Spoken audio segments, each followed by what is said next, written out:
Bagliana Mirella. Presente. Bassetto Paolo. Bevilacqua Silvia. Bortolotto Giulia. Braido Fabio. Caldarta Antonella. Braido Giovanni è assente giustificato, non ho chiamato per quello. Carnelos Graziano. Presente. Cutifani Irene. Presente. Da Reggiano Antonio. De Bastiani Alessandro. Presente. Denardi Marta. Errante Lorenzo. Posocco Gianluca. Toffoli Thomas. Tonon Roberto. Giuliana Antonella, assente giustificata. Grazie, il numero legale c'è. Cominciamo, vediamo se ci sono comunicazioni.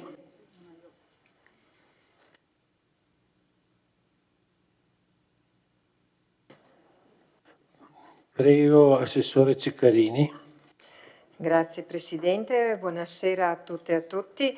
Colgo l'occasione di invitare tutti i presenti e gli ascoltatori agli eventi che come amministrazione, come centro antiviolenza abbiamo organizzato proprio per il decennale di apertura del centro antiviolenza comunale della nostra città. Per testimoniare l'impegno quotidiano del centro nell'accogliere, ascoltare, accompagnare e sostenere le donne nel percorso di uscita dalla violenza. Metto in evidenza il primo evento di venerdì prossimo, 3 ottobre, alle 20:30 in aula civica del Museo della Battaglia. Ci sarà un concerto narrato, che è un viaggio tra musica e parole, jazz, storie di donne, cambiamenti del Novecento. Quindi ecco, invito tutti a questo momento di riflessione, se si vuole in una forma un pochino più leggera. Ci saranno poi 2 incontri, martedì 28 ottobre sulla violenza economica e l'autonomia femminile e martedì 11 novembre sul mobbing e violenza sul lavoro, sempre 20:30, sempre in aula civica. Grazie. Scrutatori, Toffoli Thomas, Bassetto Paolo, Bevilacqua Silvia. Grazie. Un'altra comunicazione del Sindaco. Sì, buonasera a tutti. Io volevo comunicare in relazione all'incontro che ho avuto con il prefetto nelle scorse settimane. Ho avuto l'incontro appunto con il prefetto di Treviso, il dottor Sidotti, e il vicario del questore di Treviso, il dottor De Maio, relativamente alla questione della richiesta di estensione delle competenze del Commissariato di Polizia di Stato di Conegliano ai nostri territori. Richiesta che era stata votata con una mozione presentata dal gruppo consigliare La Persona al Centro e che noi avevamo portato appunto all'attenzione della prefettura, del signor prefetto. Innanzitutto volevo ringraziare pubblicamente il prefetto e il questore di Treviso per la disponibilità e l'attenzione che danno costantemente verso i nostri territori. E da questo incontro che è emerso che purtroppo ci sono parecchie difficoltà e quindi al momento non ci sono le condizioni per estendere le competenze territoriali del Commissariato di Polizia di Stato di Conegliano sul nostro territorio. Questo vale sia per Vittorio Veneto che anche per la zona di Revino e Tarzo, dove erano state fatte le medesime richieste. E praticamente quindi l'attività del commissariato si concentra sulla zona di Conegliano e sui comuni che gravitano sulla Pontebana, quindi Susegana, Santa Lucia, e con un appendice su quel di San Pietro di Feletto. Detto questo, però, il prefetto mi ha assicurato che ci saranno un ulteriore potenziamento dei militari dell'Arma dei Carabinieri, e quindi apprendiamo con soddisfazione. Già c'è stato un aumento del personale appunto dei Carabinieri presenti all'interno del nostro comando di Vittorio Veneto, e ci sarà un ulteriore incremento di forze. Quindi ecco, volevo un po' spiegare l'oggetto, come è venuto l'incontro. Grazie. Grazie.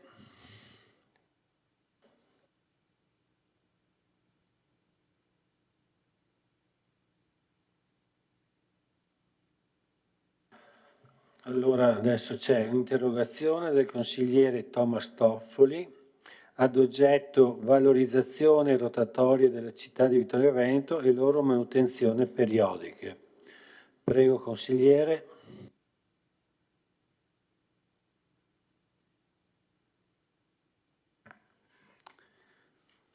Buonasera Sindaca Mirella Bagliana, Assessore De Antoni, saluto la Giunta Comunale, i consiglieri comunali e tutti i cittadini che ci stanno seguendo in diretta sulla Tenda TV. Vi voglio portare alla vostra attenzione un tema molto importante che riguarda anche il decoro urbano, tema fondamentale per l'immagine della città di Vittorio Veneto. Il tema è la valorizzazione di alcune rotatorie stradali che oggi si trovano in stato di abbandono. Le rotatorie dell'emisfero, uscita autostradale sud e in via del lavoro, rappresentano uno dei principali punti di accesso al territorio comunale e si presentano attualmente spoglie e prive di qualunque arredo decorativo o elemento floreale, restituendo un'immagine trascurata e poco accogliente. È evidente come una semplice sistemazione estetica, anche minima, con essenze floreali, possa trasformare queste rotatorie in un punto di benvenuto più dignitoso e rappresentativo, migliorando la qualità del paesaggio urbano e contribuendo a rafforzare il senso di cura e appartenenza al territorio. Quindi la mia proposta di interventi è la seguente e chiedo che l'amministrazione comunale preveda un intervento di arredo urbano e sistemazione paesaggistica delle sopra citate rotatorie, l'inserimento di fiori, piante, cespugli, naturalmente con forniture compatibili con il contesto stradale. L'eventuale coinvolgimento di realtà locali come scuole, comitati, associazioni, aziende locali, per promuovere un senso di partecipazione e attenzione e condivisione, che l'intervento venga pianificato compatibilmente con le competenze viabilistiche della provincia di Treviso, della Regione del Veneto, da coinvolgere se e dove è necessario per nulla ostacolare la realizzazione del decoro delle rotatorie, pur mantenendo la piena centralità dell'amministrazione comunale nel progetto di riqualificazione. Grazie. Grazie consigliere. Risponde la Sindaco Bagliana. Grazie. Innanzitutto ringrazio il consigliere Toffoli per l'interrogazione che ci dà modo anche di aggiornare relativamente all'impegno che stiamo provvedendo a fare, a realizzare. Innanzitutto, come ha detto lei, consigliere Toffoli, la questione delle rotatorie e delle aree verdi è una questione che è in essere, così la manutenzione è in essere da parecchio tempo, no? Quindi noi ci siamo avviati a dare una risposta a questa questione e abbiamo portato dapprima una direttiva in giunta già ad agosto, quindi il 12 agosto 2025, di un'approvazione di un progetto, il cosiddetto progetto Adotta una rotatoria o area verde, e in relativa approvazione dell'avviso pubblico per manifestazioni di interesse per l'affidamento, servizio di manutenzione e valorizzazione delle aree verdi stradali della città di Vittorio Veneto mediante il contratto di sponsorizzazione tecnica, un po' quello che lei ha riassunto adesso. Questa direttiva è stata confermata poi con una delibera di giunta approvata il 25 di questo mese, quindi 25 settembre, la settimana scorsa, la numero 158, in cui praticamente andiamo innanzitutto ad elencare quelle che saranno le rotatorie che verranno prese in considerazione e poi l'iter procedurale con cui le varie società, possono essere gli enti pubblici o anche privati, potranno avviare questa manutenzione delle rotatorie. Come ha detto, sono numerose in città le rotatorie, le aree verdi. Possiamo affidare a soggetti pubblici o privati questa manutenzione attraverso il ricorso della sponsorizzazione tecnica per una valorizzazione e la manutenzione pluriennale, ordinaria e straordinaria delle rotatorie e le aree verdi stradali ricadenti appunto nel territorio comunale. Allora, le aree individuate da questo studio che è stato fatto dai nostri uffici, tra l'altro voglio anche ringraziare i tecnici che hanno realizzato questo studio, sono la rotatoria, le vado ad elencare, sono 11, la rotatoria di via Matteotti, via Damosto, l'emisfero, l'area verde di via Rizzera, via Celante, la rotatoria di via Celante, via del Cansiglio, via Buonarroti, il quinto corpo d'armata, rotatoria viale del Cansiglio, via Fulanini, via Anzano, rotatoria via Dalmazia, via De Nadai, Salvadoretti, rotatoria via del Carso, tangenziale est, penitenziario cimitero di Sant'Andrea, area verde Marconi, via Caprera, la Vittoria Alata Nord, area verde via Vallata, via Feltre, Loghere, le rotatorie delle zone industriali, via Mattei, le 3, e inoltre altre rotatorie che sono della provincia, da richiedere in concessione alla provincia, che sono la rotatoria grande della zona industriale, la rotatoria uscita A27 via Pinto, via del Bersagliere, rotatoria di via Grazioli e via del Bersagliere, rotatoria di via Pinto e di via della Bressana. Naturalmente la provincia, abbiamo appunto, ci siamo confrontati con la provincia, ha trasmesso il 17 luglio di quest'anno la proposta di collaborazione, quindi anche le rotatorie della provincia potranno essere prese in custodia, diciamo così, e questo è quanto. Ci sarà un avviso con una manifestazione, ci saranno le manifestazioni di interesse, dopodiché ci sarà una graduatoria e poi l'affidamento. I soggetti che intendono candidarsi dovranno presentare una proposta di progetto per 1 o 2 aree sopra elencato, massimo 2, e la proposta progettuale, un computo metrico estimativo per realizzazione degli allestimenti delle aree verdi, la stima dei costi di manutenzione annuali per il mantenimento delle suddette aree. Il Comune procederà a stilare una graduatoria dei soggetti partecipanti per le rispettive rotatorie. Poi qui c'è praticamente il regolamento con tutto l'immagine delle rotatorie e quindi diciamo che siamo a buon punto. Grazie. Grazie, consigliere Toffoli, su esprimere la soddisfazione.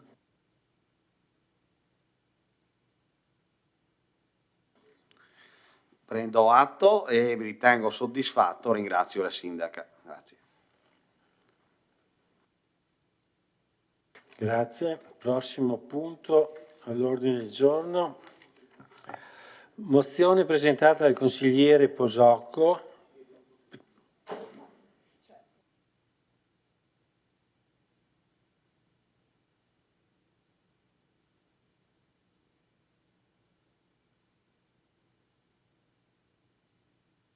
Beh, fuori il microfono, poi non sente nessuno, per cui. Allora, punto numero 3.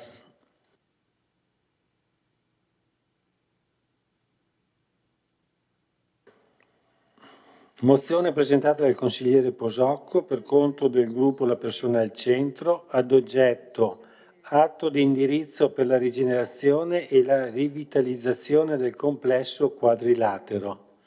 Illustra la mozione la consigliere Caldart, credo. Prego. Grazie, buonasera a tutte e a tutti anche da parte nostra.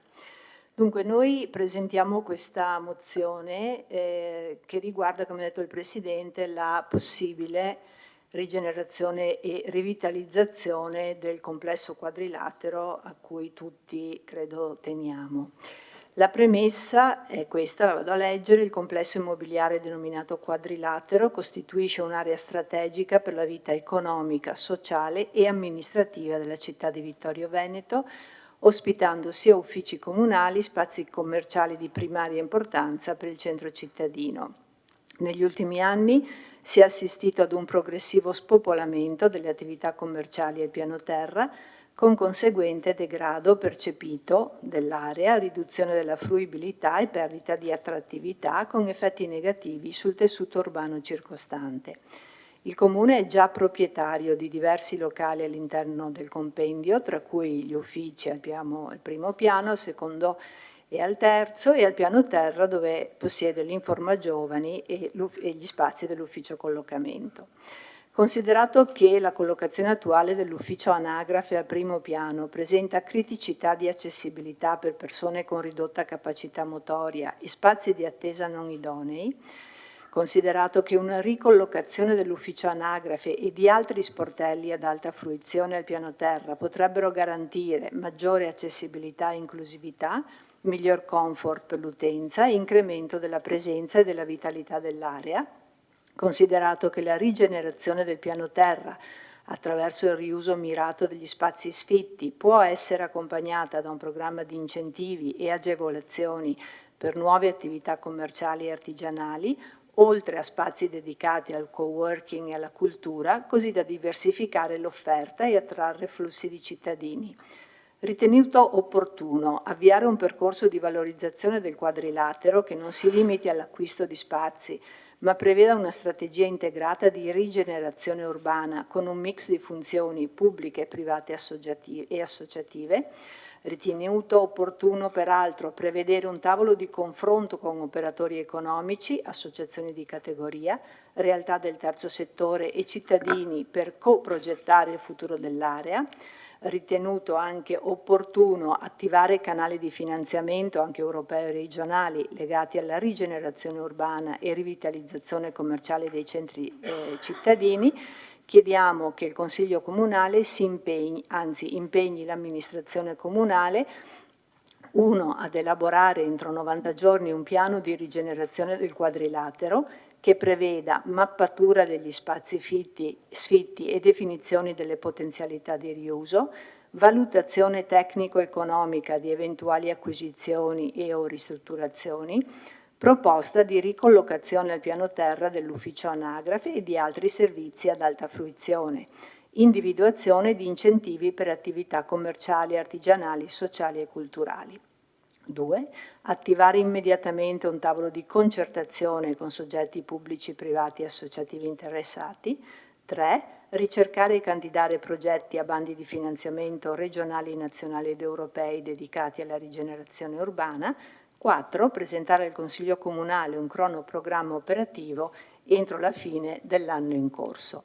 Ecco, specifichiamo che questa nostra proposta vuole davvero essere la base di discussione e confronto in questo Consiglio con tutte le forze presenti in questo Consiglio, ovviamente anche con l'apporto di ciò che la Giunta forse ha già fatto o ha in mente di fare, perché pensiamo, insomma penso che tutti condividiamo, che la situazione di degrado progressivo che vediamo, di cui siamo testimoni. Oggi ho letto sul giornale di una persona che ha denunciato nella stessa giornata addirittura 3 episodi di evidente povertà e conseguente degrado, tutto ciò renda urgente la discussione di questo tema e la condivisione.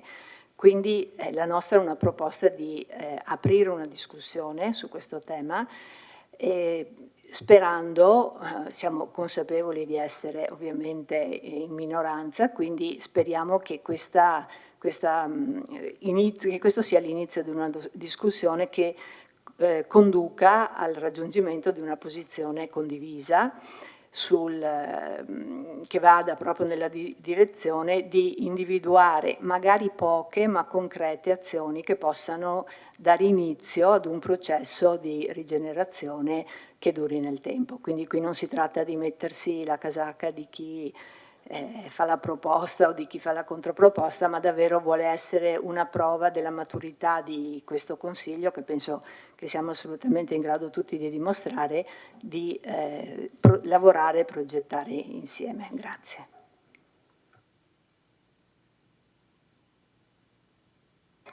Grazie consigliere. Apriamo la discussione, invito i consiglieri a prenotarsi.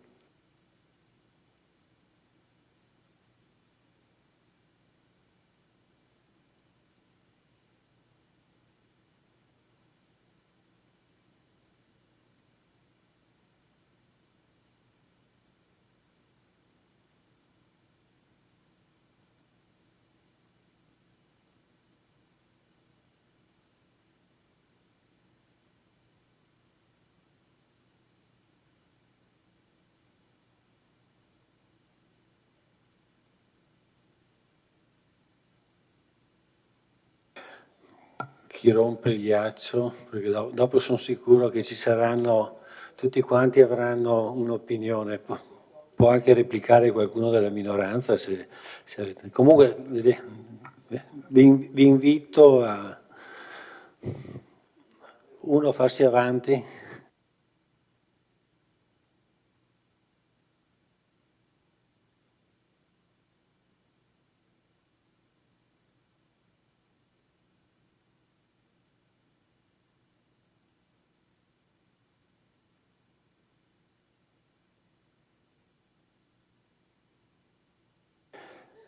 Beh, per il momento vedo che non c'è nessuno, faccio io delle considerazioni.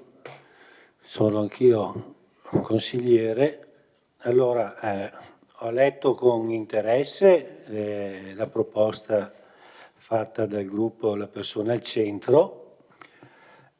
Ritengo che avete sollevato un problema che sta a cuore a tutti, a tutto il Consiglio Comunale, la Giunta, ma penso a tutti i cittadini di Vittorio Veneto, e che cercare una soluzione sia doveroso. Bisogna considerare anche che questa situazione si protrae da molti anni e che è effettivamente in peggioramento. I motivi li conosciamo un po' tutti, no? C'è la crisi del commercio, il commercio online che sta scalzando le attività commerciali, sempre più difficile avviare o gestire una qualsiasi attività perché aumentano sempre di più le incombenze burocratiche, cioè vabbè, diciamo che l'imprenditoria privata non è incentivata, ma cioè,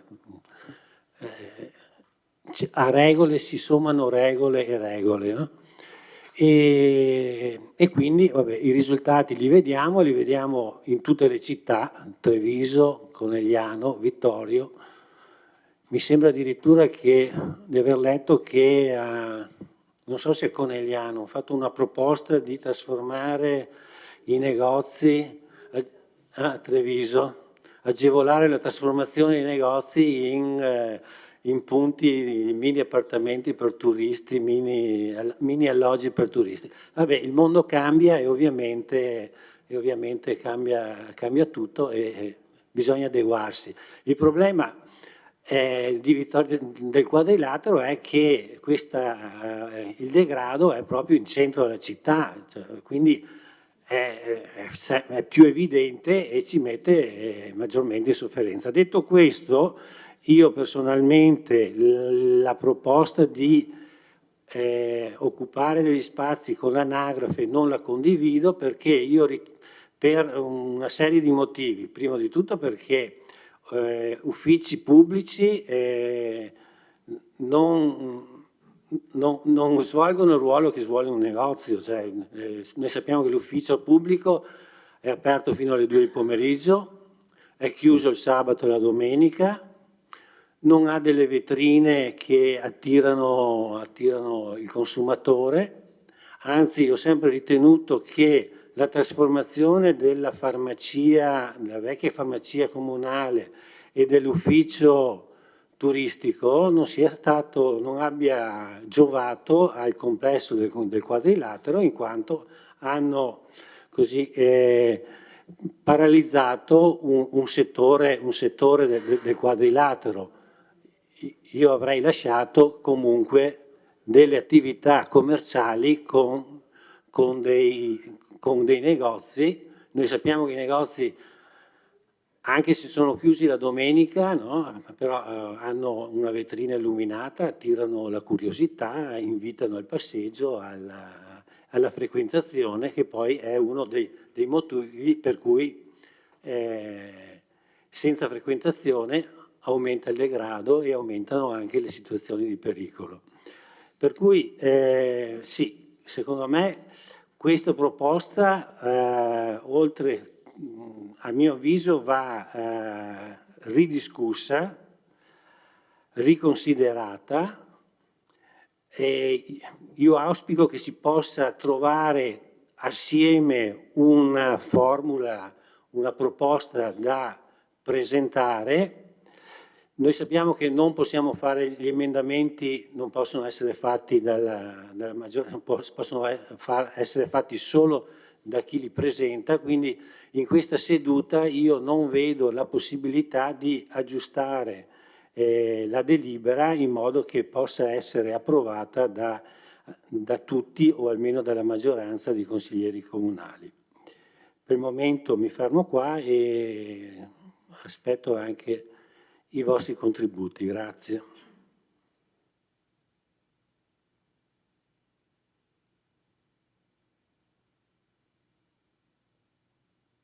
Il sindaco, se vuole.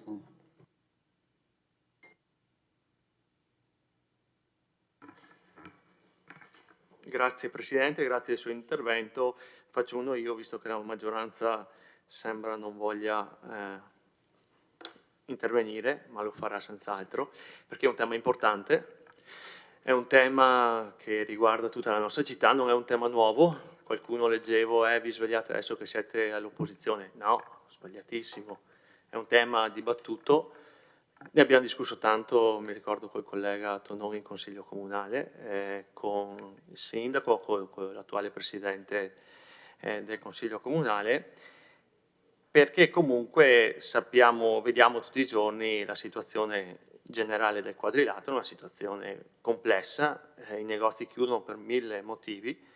Credo che nessuno di noi qui dentro, con tutto rispetto per voi colleghi, abbia la capacità di rilanciare il commercio in città, però abbiamo la capacità senz'altro di affidarci a qualcuno che possa darci dei suggerimenti come rilanciare un attimo il commercio cittadino, che vive, come in altre città, come in tutta Italia, di difficoltà per vari motivi. Per questo, quando abbiamo partecipato al famoso bando per essere nominati per il distretto del commercio, ci siamo affidati a degli esperti, in questo caso siamo stati seguiti da un professionista, il dottor Bianco, che comunque ha elaborato assieme con noi delle proposte per rilanciare intanto la nomina di far parte di un distretto del commercio. Adesso credo lavori con il sindaco e tutta l'amministrazione per rilanciare, e le associazioni, ho visto, sì, ovviamente, per rilanciare il commercio in città con delle proposte che, se diciamo riconosciute, porteranno a partecipare a un bando e quindi magari a essere finanziate per avere un rilancio del commercio in città. Quando abbiamo partecipato al bando la situazione del quadrilatero non era ancora così grave, sinceramente. Per il rilancio del centro avevamo ipotizzato, mi ricordo nella partecipazione, il discorso dei parcheggi gratuiti, quindi non i parcheggi blu a Vittorio Veneto, anche perché la proposta dell'allora Abaco mi sembra fosse di un riconoscimento al comune di 53.000 euro annui a fronte di tot parcheggi anche in più blu, fra virgolette. Una proposta sul tavolo che avevamo messo è dire, valutiamo i parcheggi a disco orario, valutiamo a questo punto, rinunciamo ai 53.000 euro che sono, scusate, non dico l'elemosina, ma permettetemi il termine, ok? però magari uno arriva, trova il parcheggio discorario, così è più incentivato a venire in città. Ma ripeto, io non sono nessuno per sapere quali sono le proposte per rilanciare il commercio, ci vuole qualcuno che se ne intenda, quindi un professionista. Cosa potevamo fare come amministrazione della proposta? Locali sfitti, c'è bisogno che gente vada al Quadrilatero e viva quel posto.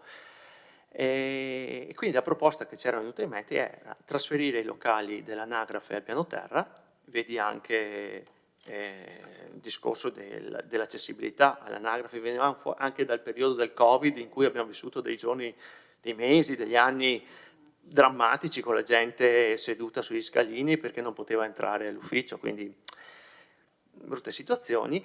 Avevamo ipotizzato di mettere in vendita, quindi alienare la palazzina in via Carducci dove ci sono i servizi sociali e l'ufficio sport e cosa c'è altro, scuola e cultura, vendere tutta quella palazzina che richiede tra l'altro interventi anche di messa in sicurezza, di manutenzione, e quindi poi trasferire tutti gli uffici, quindi anche il sociale, anche la cultura, anche lo sport, sempre qua al Quadrilatero, negli spazi dove l'anagrafe, quindi l'anagrafe si trasferiva al primo piano e gli altri uffici andavano al secondo piano. Un progetto, una proposta, quello che potevamo fare noi come amministrazione è dire, cioè non riusciamo, o rendiamo il centro attraente e riusciamo a portare commercio, imprenditori a Vittoria, oppure come amministrazione possiamo fare questo, concentriamo tutti gli uffici, tutti i servizi in zona Quadrilatero. C'è sempre stata una discussione col collega Tonon, ma chiudono il sabato, quello che ha detto lei Presidente, il sabato sono chiusi, sì d'accordo, però è una proposta da cui partire. Cioè, anche a me piacerebbe avere, come nelle città italiane, europee, una concentrazione, non so, tutti i ristorantini di tutto il mondo concentrati al Quadrilatero, avere tanti negozi, però bisogna creare le condizioni perché questi vengano a investire. La proposta come amministrazione è dire no, portiamo tutti i servizi al Quadrilatero. Da qui si parte, poi essendo proprietari poi di tanti spazi si maturava anche, com'è che si dice, in discorso economico, che potevamo anche intervenire magari sulla pavimentazione, potevamo intervenire sull'illuminazione, eccetera, eccetera, in modo più forte perché siamo più proprietari di più spazi all'interno del Quadrilatero. Quindi da qui parte la nostra proposta. Poi, ripeto, non è o così o niente, ne discutiamo e da qui partiamo perché è veramente importante riqualificare quel posto e, ripeto, non è facile. Grazie consigliere Posocco.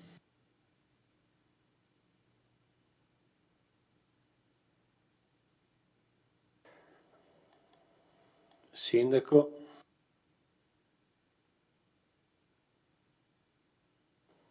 Sì, grazie. Allora, intervengo anche perché ho la delega alle attività produttive, allora giustamente vorrei dare anch'io il mio contributo. Innanzitutto ringrazio il gruppo della persona al centro, insomma, per aver sottoposto al Consiglio Comunale questa questione, questo tema che, come è stato detto, da parecchi anni, insomma, stiamo dibattendo anche all'interno della città e del Consiglio Comunale stesso, per cercare quantomeno di intravedere quali le possibili soluzioni. Diciamo che in questo periodo, questo ci dà anche la possibilità stasera magari di mettere in risalto i primi passi che abbiamo fatto in quest'anno per cercare, come avete detto voi, di dare una direzione, di dare delle linee, no? Quindi la considerazione prima che mi viene da fare, al di là delle premesse e delle analisi sul discorso del commercio, che potremmo stare qua ore e ore a discuterne, la chiusura appunto dei punti del commercio, ho dei dati, 1 su 5 in 10 anni ha chiuso a livello nazionale, sono veramente altissimi i punti vendita al dettaglio chiusi, compreso le attività di commercio ambulante, invece aumentano le attività di alloggio e ristorazione, no? Quindi c'è un'inversione di tendenza, mi viene da dire aumentano anche i servizi alla persona, no?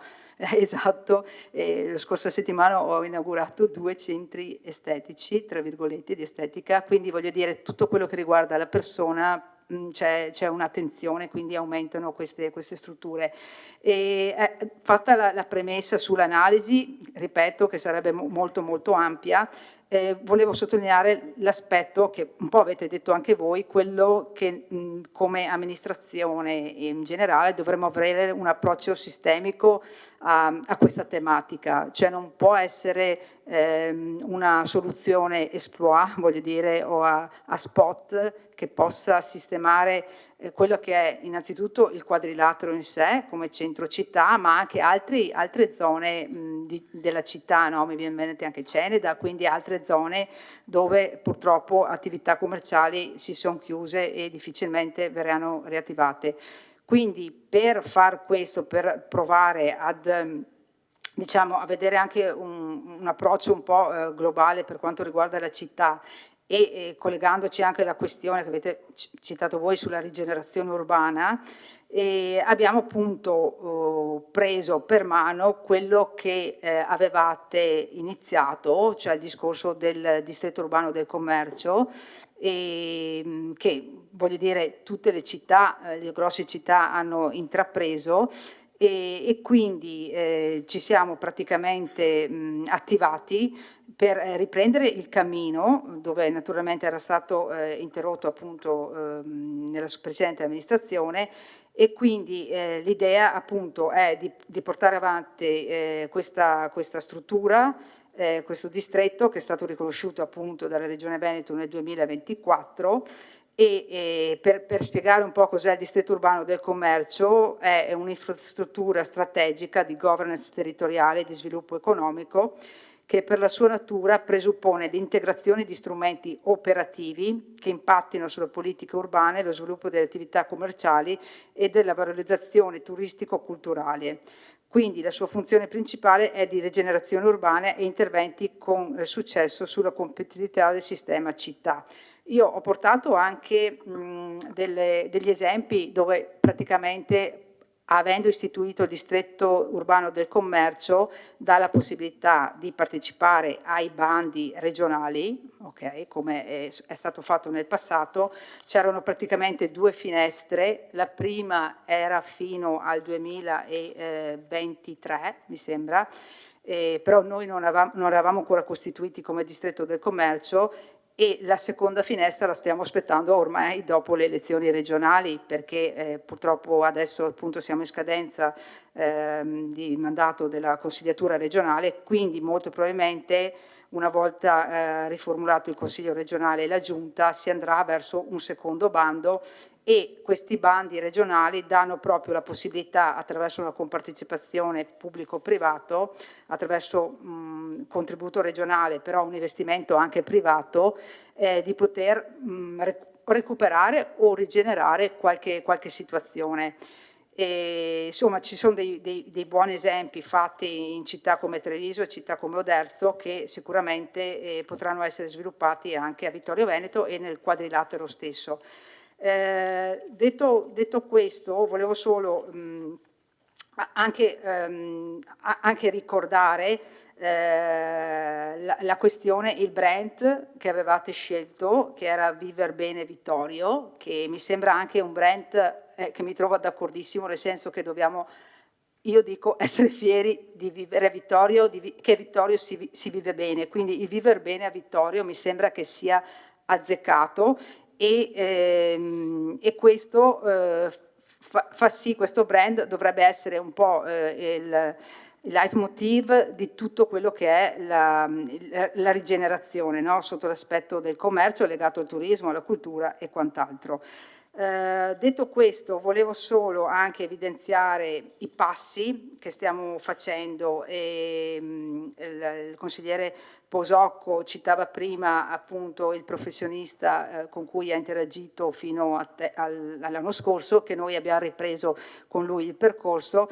Adesso stiamo praticamente predisponendo, anzi abbiamo predisposto il famoso questionario rivolto a tutti gli operatori del commercio, ma anche del turismo, della ristorazione, per raccogliere quelle che sono le proposte, le esigenze, le criticità e dopodiché faremo un confronto pubblico nel mese di novembre in cui verranno un po' presa visione dei risultati, e poi inizieremo con una serie di iniziative sempre legate al discorso del DUC, no? E su questo voglio dire, potremmo, anzi questo sarà un punto essenziale per concentrarci sulla questione del quadrilatero, quindi potremmo fare un focus preciso sulla questione del quadrilatero. Io vorrei aggiungere solo anche altre due considerazioni che avevamo preso in esame. Io non sono contraria a inserire qualche ufficio pubblico magari all'interno proprio del quadrilatero sotto tipo una questione che stiamo portando avanti è la questione dello sportello del cittadino che vorremmo riuscire ad aprire, e deve essere un punto accessibile, un punto facile, e voglio dire non escludiamo l'eventualità di aprirlo nella zona del quadrilatero. E assieme a questo, altra considerazione, che abbiamo avuto insomma la sensazione, i contatti, che ci sia un interessamento da parte di alcuni professionisti, no? Rispetto ad alcuni locali. Qua stiamo parlando di questioni naturalmente private, perché appunto tutti i locali, i negozi sono di proprietà privata, e quindi naturalmente noi proviamo a facilitare anche il dialogo tra privati dove serve, voglio dire, però insomma sembra che ci sia un'attenzione, voglio dire, cioè mi viene da dire che i cittadini di Vittorio Veneto, anche coloro che hanno delle professioni, sentono l'esigenza di prendersi, tra virgolette, cura del quadrilatero, cioè la città e i professionisti, gli imprenditori hanno questa idea, questa voglia di investire sul quadrilatero, naturalmente in base anche alle disponibilità e in base anche alla tipologia di lavoro, di attività che si può aprire all'interno del quadrilatero.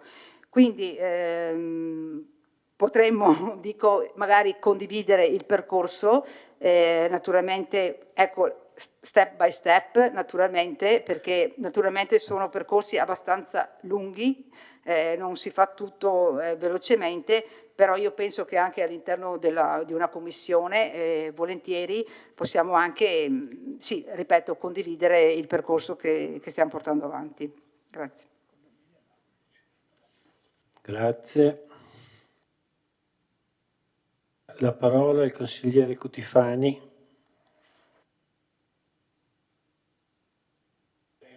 Grazie Presidente e buonasera a tutte e tutti. Volevo portare un po' una riflessione che mi è venuta ascoltando i precedenti interventi e riflettendo anche sulla mozione presentata, perché io penso che quello del quadrilatero sia un tema importante, se non fondamentale per la città, perché si trova appunto in centro, si trova vicino ai giardini, si trova vicino comunque a delle zone calde, importanti per la città di Vittorio Veneto.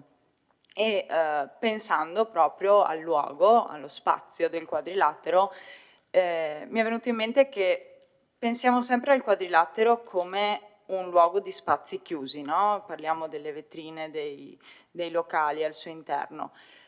Però il quadrilatero è anche lo spazio aperto che c'è e ha un potenziale quello spazio. Mi viene in mente la libreria appunto che c'è in quadrilatero, quando organizza delle cose anche all'esterno, quello diventa uno spazio bello di vita della città e che ha un valore perché è uno spazio racchiuso, uno spazio protetto, uno spazio al coperto.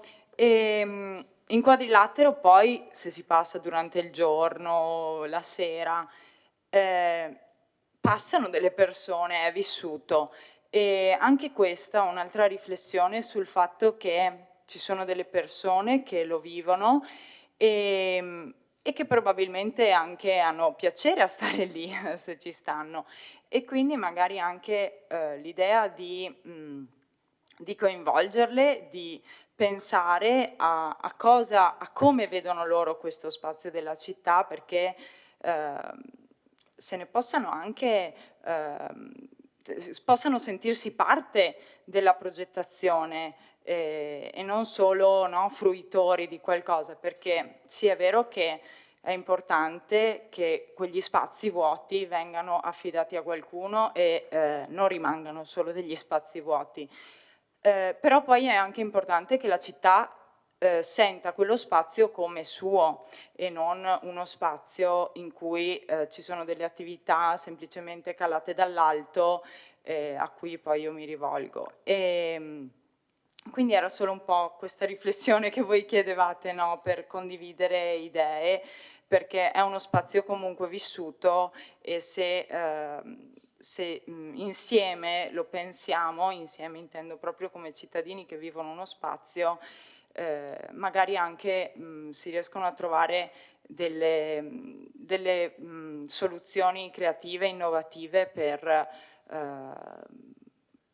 riappropriarsi di uno spazio, anche perché appunto la crisi del commercio è una crisi che c'è e che non penso riusciremo a risolvere, insomma, a Vittorio Veneto, perché non abbiamo solo noi, ecco. Quindi un po' questo, grazie. Grazie consigliere. Diamo la parola all'assessore Giulio De Antoni. Sì, buonasera. Solo per un'informazione aggiuntiva rispetto a quello che ha detto il sindaco, ho avuto modo di partecipare a 2 assemblee del condominio Quadrilatero e questo argomento, diciamo, del decoro della galleria è venuto fuori, l'abbiamo avanzato noi e poi, diciamo, è stato molto dibattuto.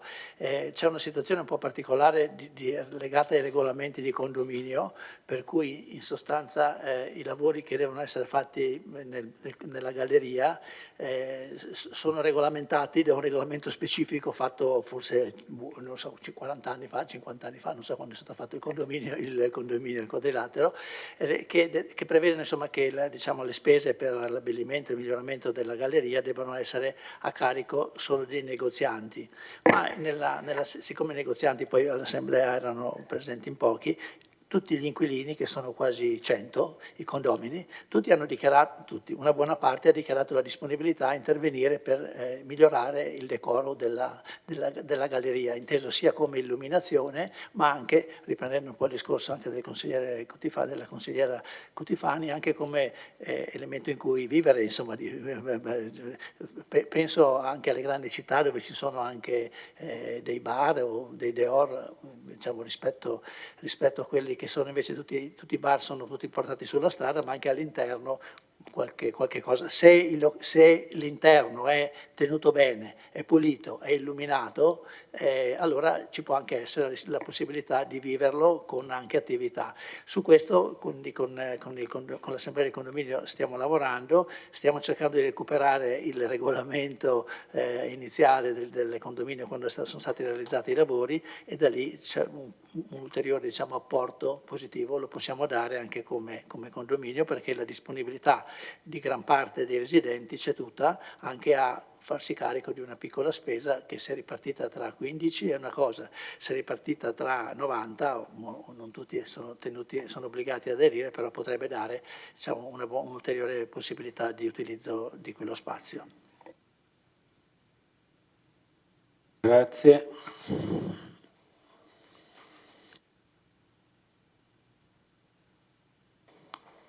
Interviene il consigliere Tonon.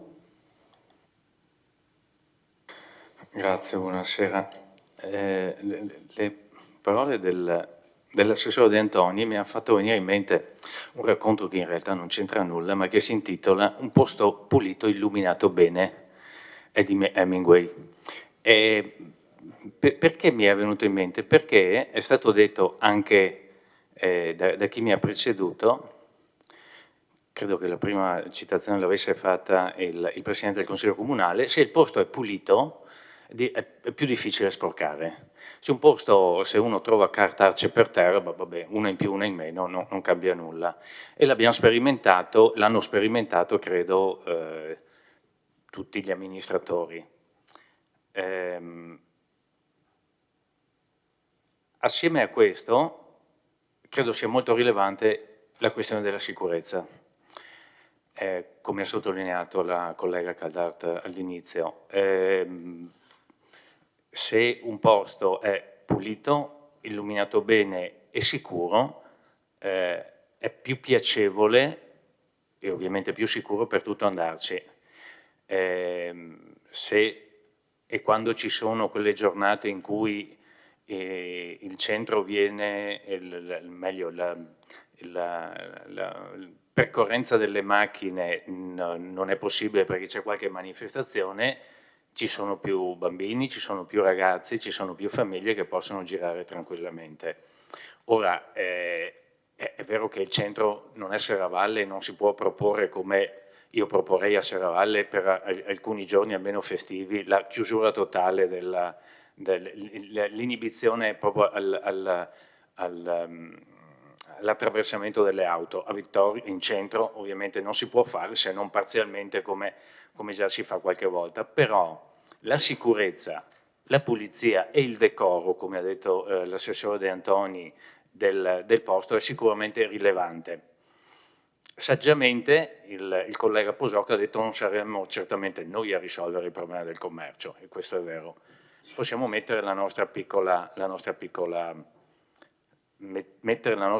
parte. Per questo ritengo che se c'è la possibilità di creare le condizioni perché qualcuno, lo metto fra virgolette, ma neanche tanto perché chi fa impresa rischia comunque, quindi si prende il rischio di iniziare o trasferire al Quadrilatero una sua attività, il successo, se ci sono le condizioni, quelle che abbiamo detto prima, sicuramente sono più rilevanti rispetto a un posto periferico, abbandonato, non pulito, non illuminato, non sicuro, eccetera. Non ritengo però, francamente, l'abbiamo già detto anche fra di noi nella riunione di Capigruppo, oltre che anche durante la precedente consigliatura, che lo spostamento dell'ufficio anagrafe, come suggerito in questa mozione, sia risolutivo.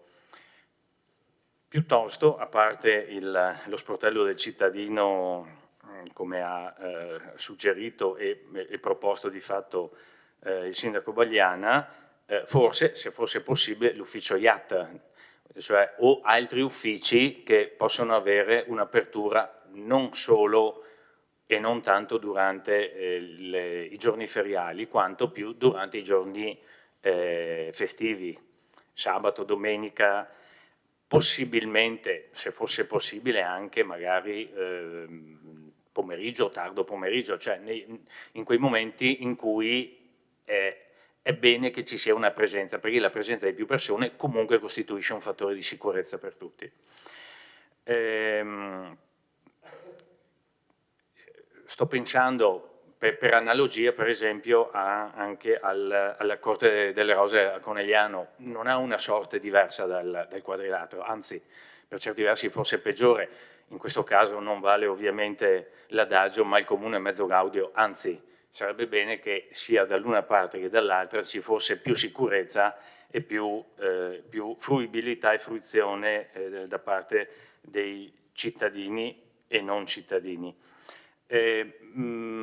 Ma più che uno spostamento di uffici, credo sarebbe opportuna un tentativo di rivitalizzazione assieme ai soggetti interessati, quindi non solo i proprietari ovviamente, ma le associazioni di categoria credo siano deputate, anzi sono deputate anche ad attivare tutte quelle azioni che possono andare incontro a quelle che sono le necessità e le esigenze dei propri associati, quindi dei commercianti, ma direi anche associazioni culturali, se fosse possibile, sono tantissime, Vittorio, creare degli eventi continui all'interno del Quadrilatero, non per non considerare gli altri quartieri, tutti hanno bisogno, ma concordo con chi ha detto, la collega Cutifani poco fa, che effettivamente il centro è in qualche modo la cartolina della città e quindi tentare di trovare delle soluzioni alternative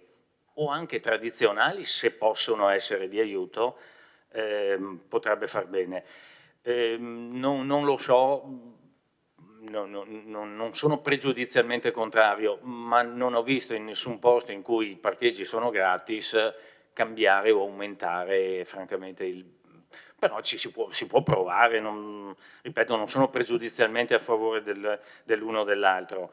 Per quanto riguarda poi diciamo infine la logistica degli uffici, non mi pare, a parte appunto lo IAT, che è un ufficio fra virgolette comunale,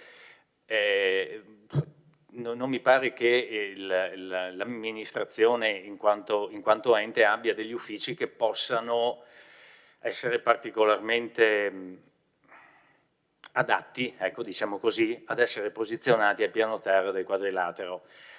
Perché se ci pensiamo, a parte gli orari, che ovviamente sono orari stabiliti da contratti e da accordi sindacali, hanno fruizioni, come dire, molto particolari, tutte abbastanza specifiche, ecco. Tanto per dire, se ci fosse, lo dico ovviamente per assurdo, l'ufficio urbanistica, quanta gente ci andrebbe dentro? Nessuno quasi. E non ci sono altri uffici deputati a ciò. Ci vorrebbe, ma non possiamo ovviamente spostarlo. Se ci fosse, che so, la biblioteca qui, come era una vita fa, potrebbe essere più gente, ma non possiamo sicuramente spostarla da Cenere da qui. Per cui sicuramente i colleghi che hanno presentato questa mozione l'hanno fatto, hanno colto nel segno, nel senso che avendo amministrato fino a un anno fa sapevano benissimo qual era la situazione e la vedono i cittadini. Concordo e raccolgo l'invito che è stato fatto, discutiamone insieme, poi vediamo se si riesce a trovare una soluzione condivisa. Grazie. Grazie consigliere.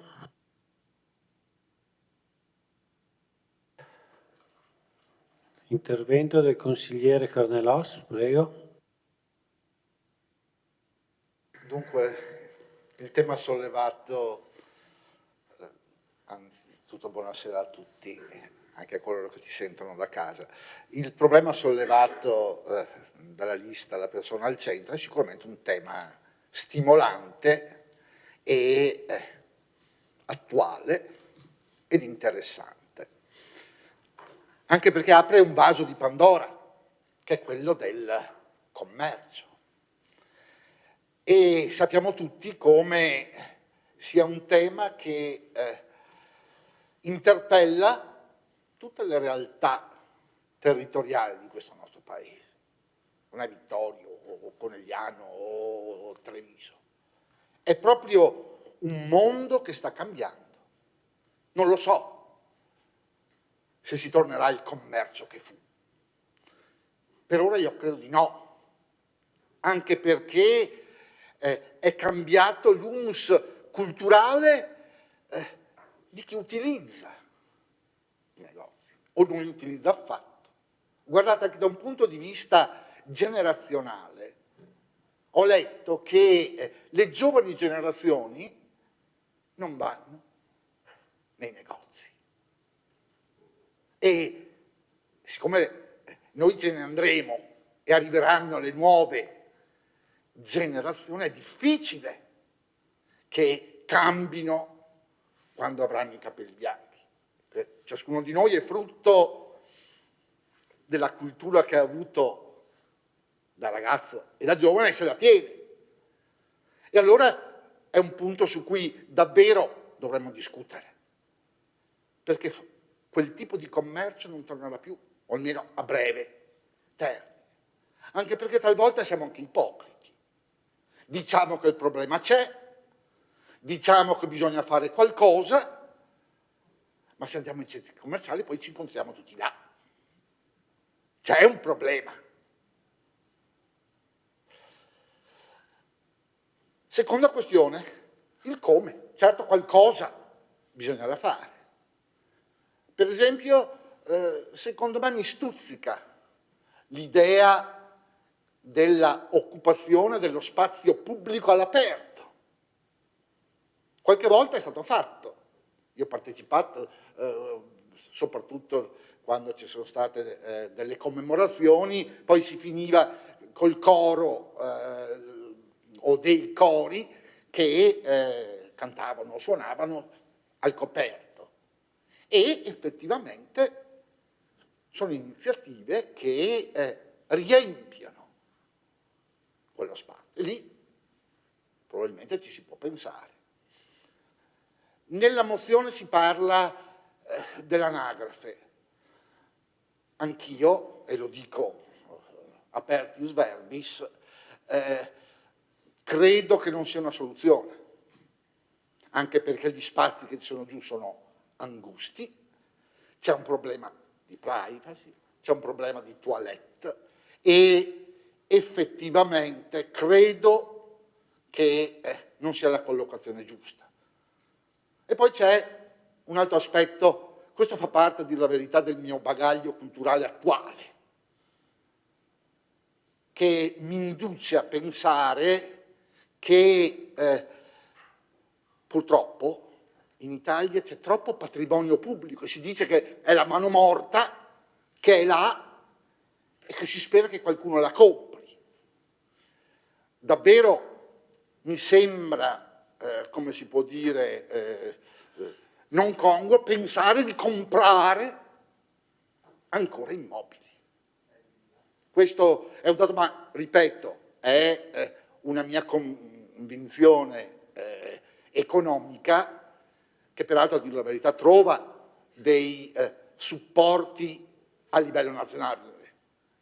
Quella che dicono bisogna liberare e mettere sul mercato gli edifici pubblici non utilizzati, e pensate solo a Vittorio, non so, Cosmo, Maffi, Villa Papadopoli, grandi contenitори, grandi immobili che in realtà si sbloccheranno solamente quando potranno essere messi sul mercato e troveranno qualche acquirente. E quindi sotto questo profilo andrei cauto col pensare di comprare immobili.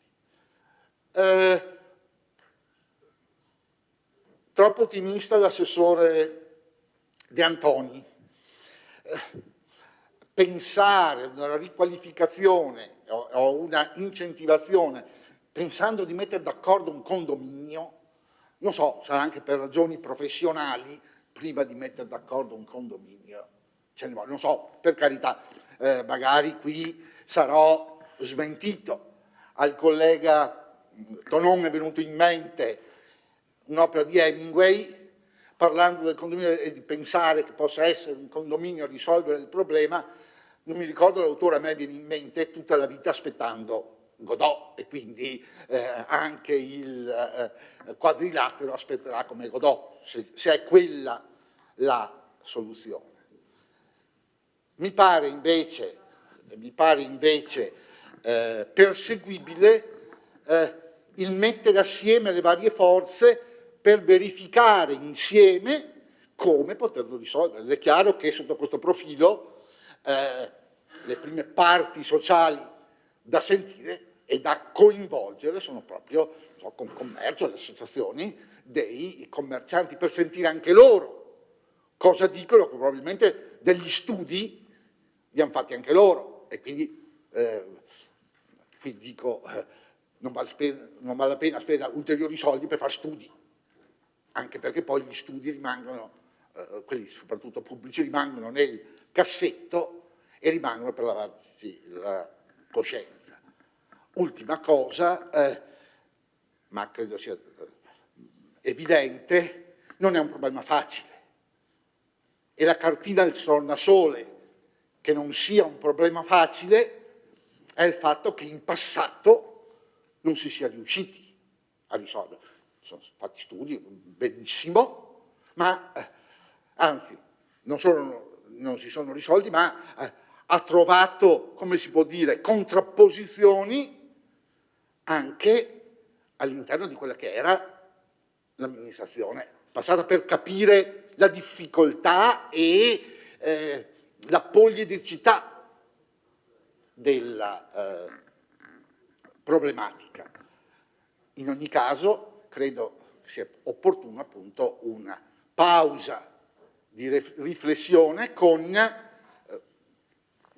che ci dia modo di studiare assieme, senza studi fuori, cosa si può fare. Grazie. Grazie consigliere Carnelos. Do la parola al consigliere Passetto. Presidente, grazie. Inizierei il mio intervento con un ringraziamento ai consiglieri del gruppo La Persona al Centro che hanno portato all'attenzione di questo Consiglio Comunale un tema che io comunque ritengo particolarmente importante. Ho apprezzato anche il dibattito che c'è stato tra i consiglieri di minoranza e di maggioranza, l'ho trovato un dibattito costruttivo finora. Vorrei mettere un po' assieme l'intervento di molti consiglieri che ho sentito, di minoranza e anche di maggioranza, con l'intervento che faceva la consigliera Cutifani prima. Direi di metterli assieme per cercare di vedere il quadrilatero non come un edificio, ma come una zona, come un'area.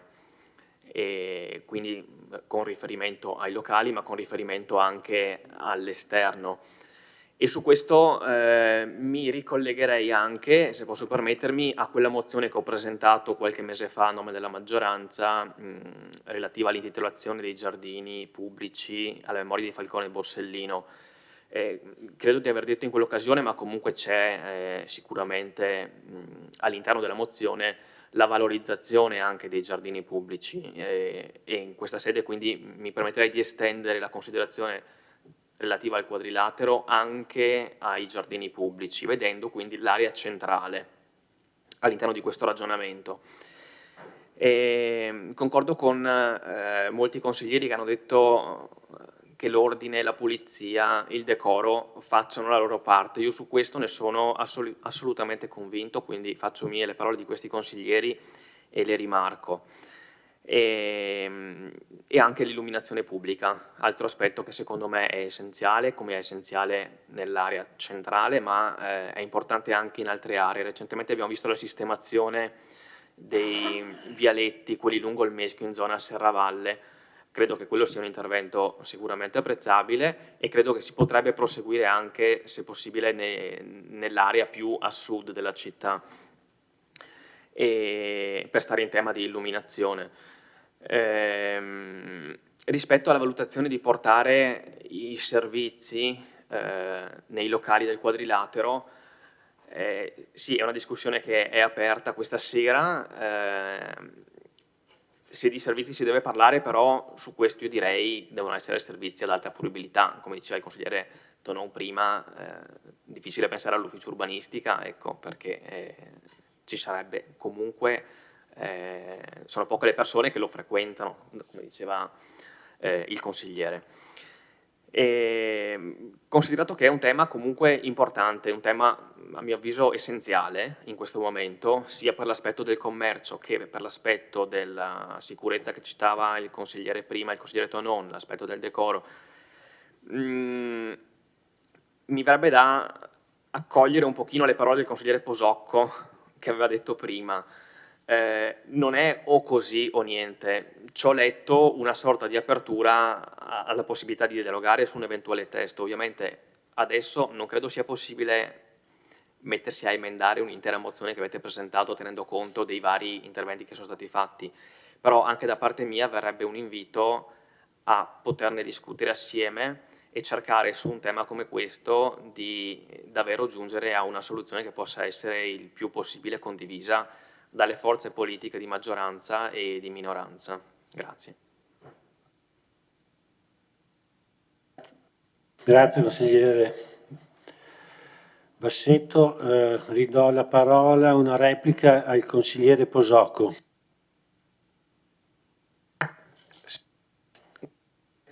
Grazie, ok, no, discussione interessante su un tema che non è così semplice.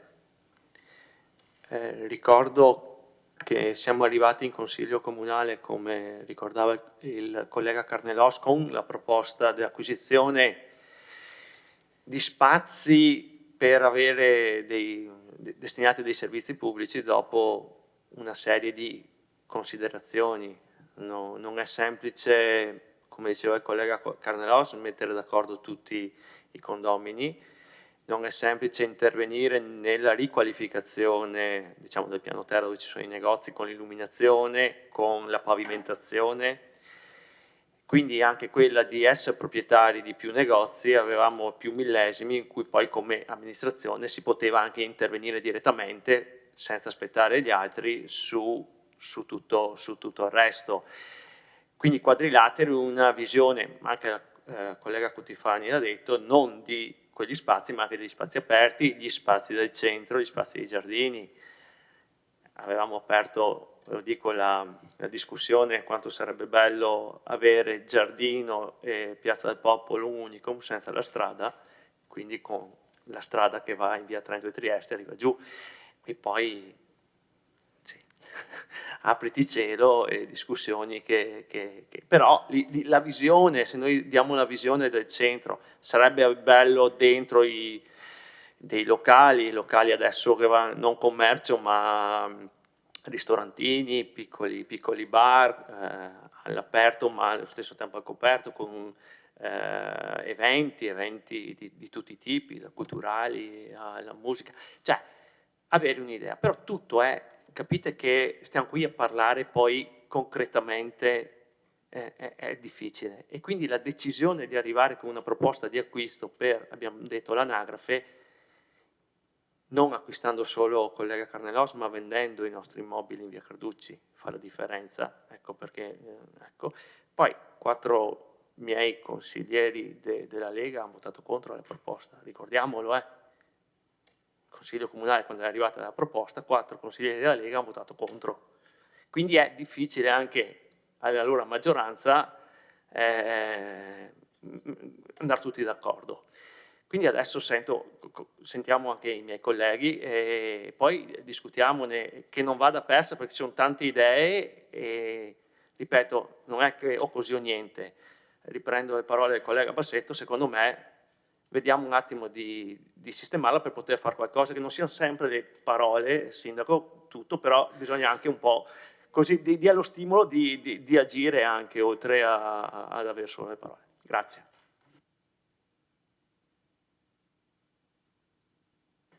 Grazie. La parola a Bortolotto.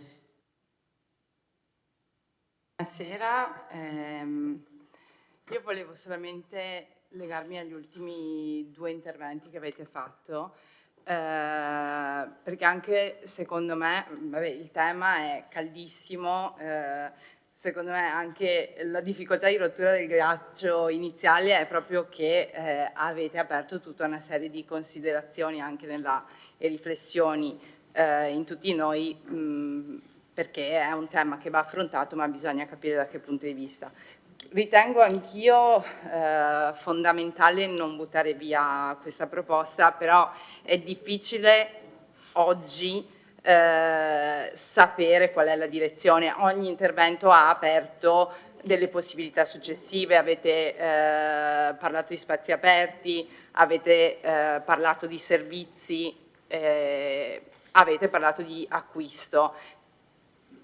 Andrei a sì, possibilmente avere un tavolo o magari una commissione preposta per discuterne insieme, perché anche di decidere un acquisto, farlo senza aver deciso la destinazione precisa, perché le destinazioni in questo momento non siamo tutti concordi, quindi probabilmente va colta questa opportunità e quindi anch'io vi chiederei il tempo di poter riflettere, di poter analizzare che cosa effettivamente ad alta fruibilità, con un'apertura verso l'esterno, si possa pensare per riqualificare e far rivivere il quadrilatero, per poi anche fare valutazioni importanti come quella di eventuali acquisti a fronte di cessioni, non a fronte di cessioni. Quindi credo sia necessario mantenere caldo e attivo questo tema, ma credo sia necessario riflettere bene su quelle che sono poi le proposte pragmatiche, quali saranno gli step per poterlo portare avanti. Quindi semplicemente questa è la mia considerazione.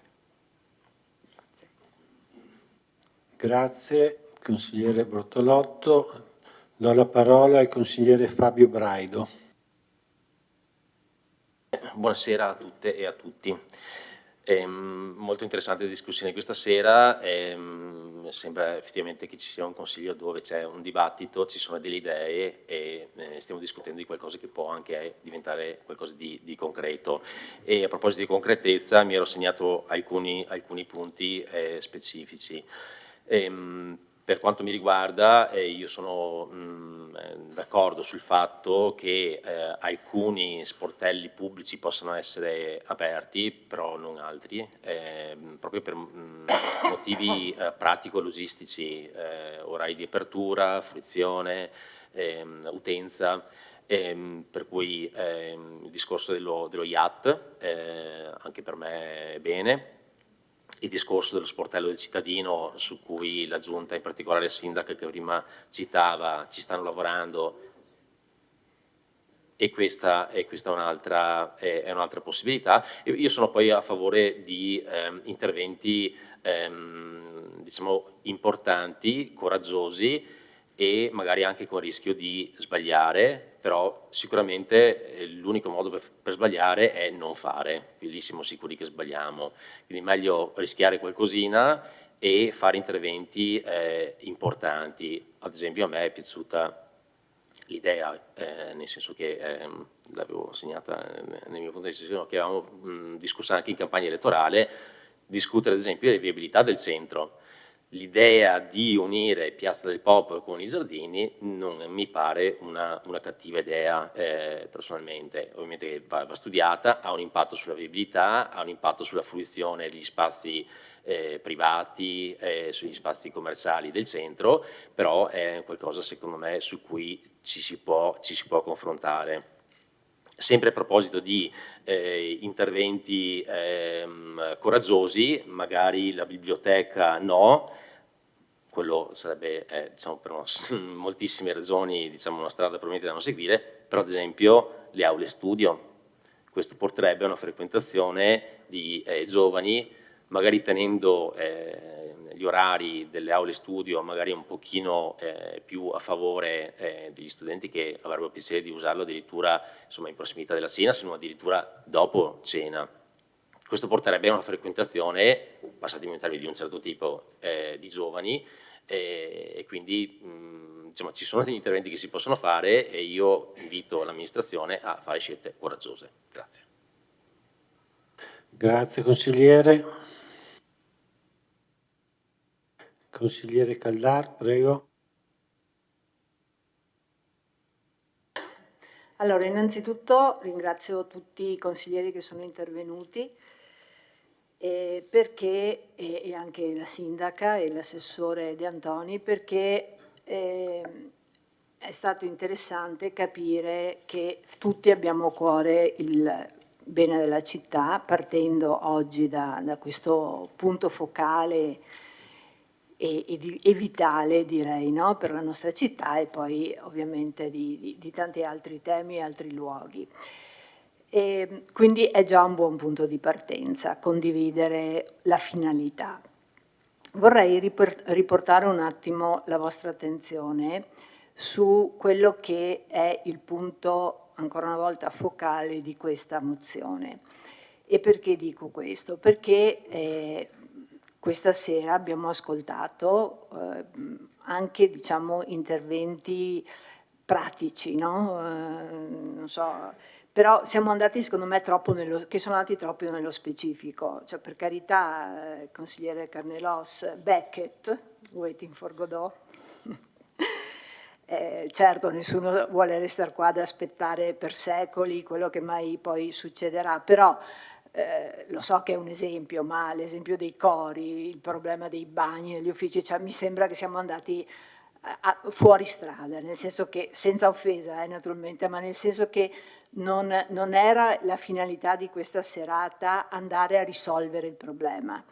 La finalità di questa mozione era suscitare l'attenzione di tutti, ma non risuscitare perché non ci fosse, ma diciamo così, dare un po' di vita alle ceneri in modo che il tema venisse discusso. Quindi vorrei riportare la vostra attenzione su quello che abbiamo scritto nella mozione.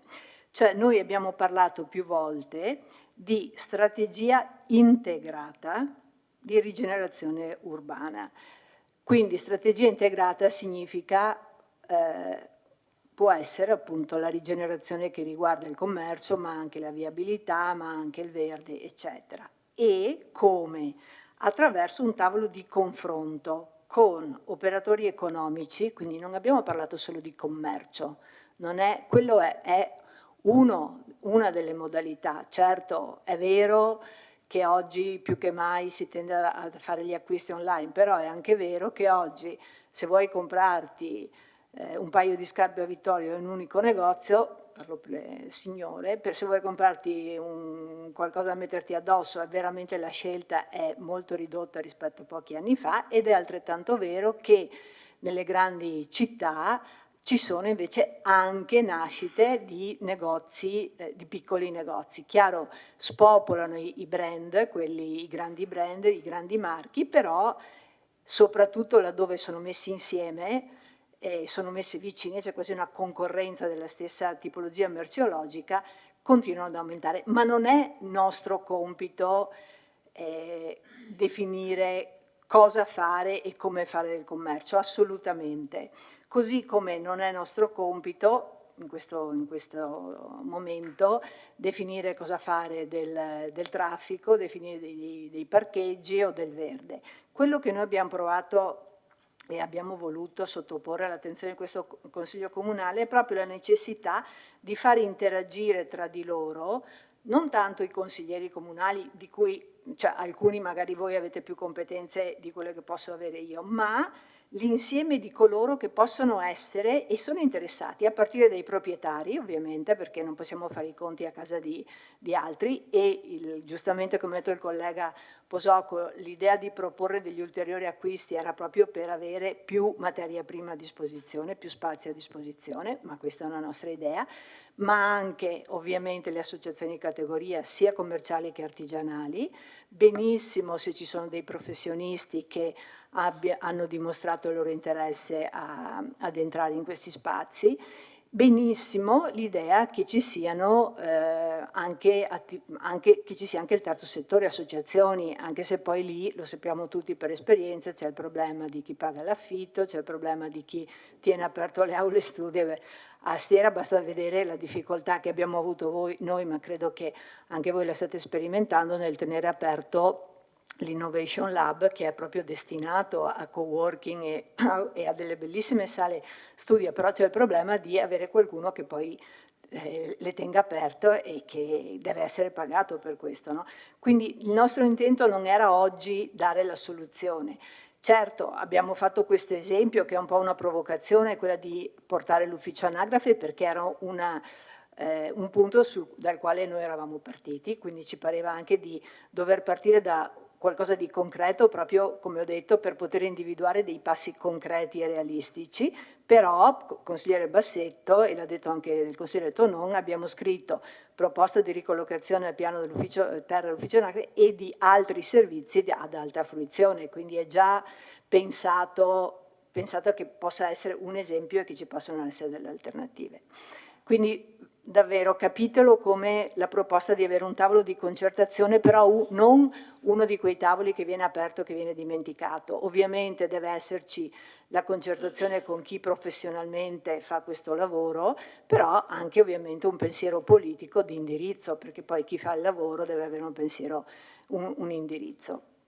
E l'idea del cronoprogramma è ovvio che sarebbe cogente dire entro la fine dell'anno sindaca portaci il cronoprogramma, però non possiamo neanche pensare di lasciarlo troppo aperto, perché sennò si rischia di arrivare a fine mandato e poi il sindaco successivo nel frattempo non succede nulla. Allora la nostra proposta potrebbe essere quella di ritirare questa mozione così come è stata presentata questa sera, con l'impegno che chiediamo al Presidente del Consiglio di convocare le commissioni congiunte che hanno titolo a lavorare su questo tema per discutere di un possibile testo, nuovo testo, da riportare però in Consiglio Comunale, tutti d'accordo, di modo che la Giunta abbia anche un supporto, perché a mio parere una mozione, un atto di indirizzo è un supporto per la Giunta, è un aiuto perché sanno già da dove partire, condiviso e che davvero possa dare, speriamo, dei risultati concreti alla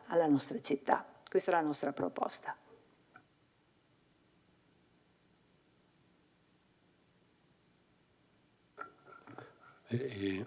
Io accolgo l'invito di farmi promotore con i presidenti delle commissioni che saranno coinvolte in questa costruzione e rivisitazione della mozione.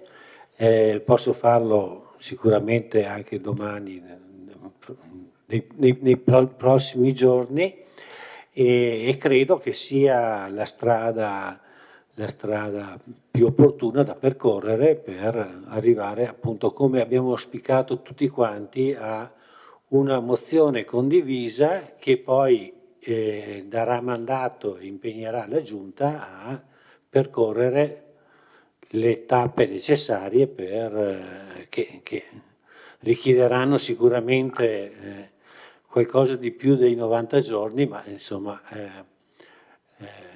condivido che insomma si può sollecitare un intervento, un interesse il più immediato possibile. Se ci sono altri commenti.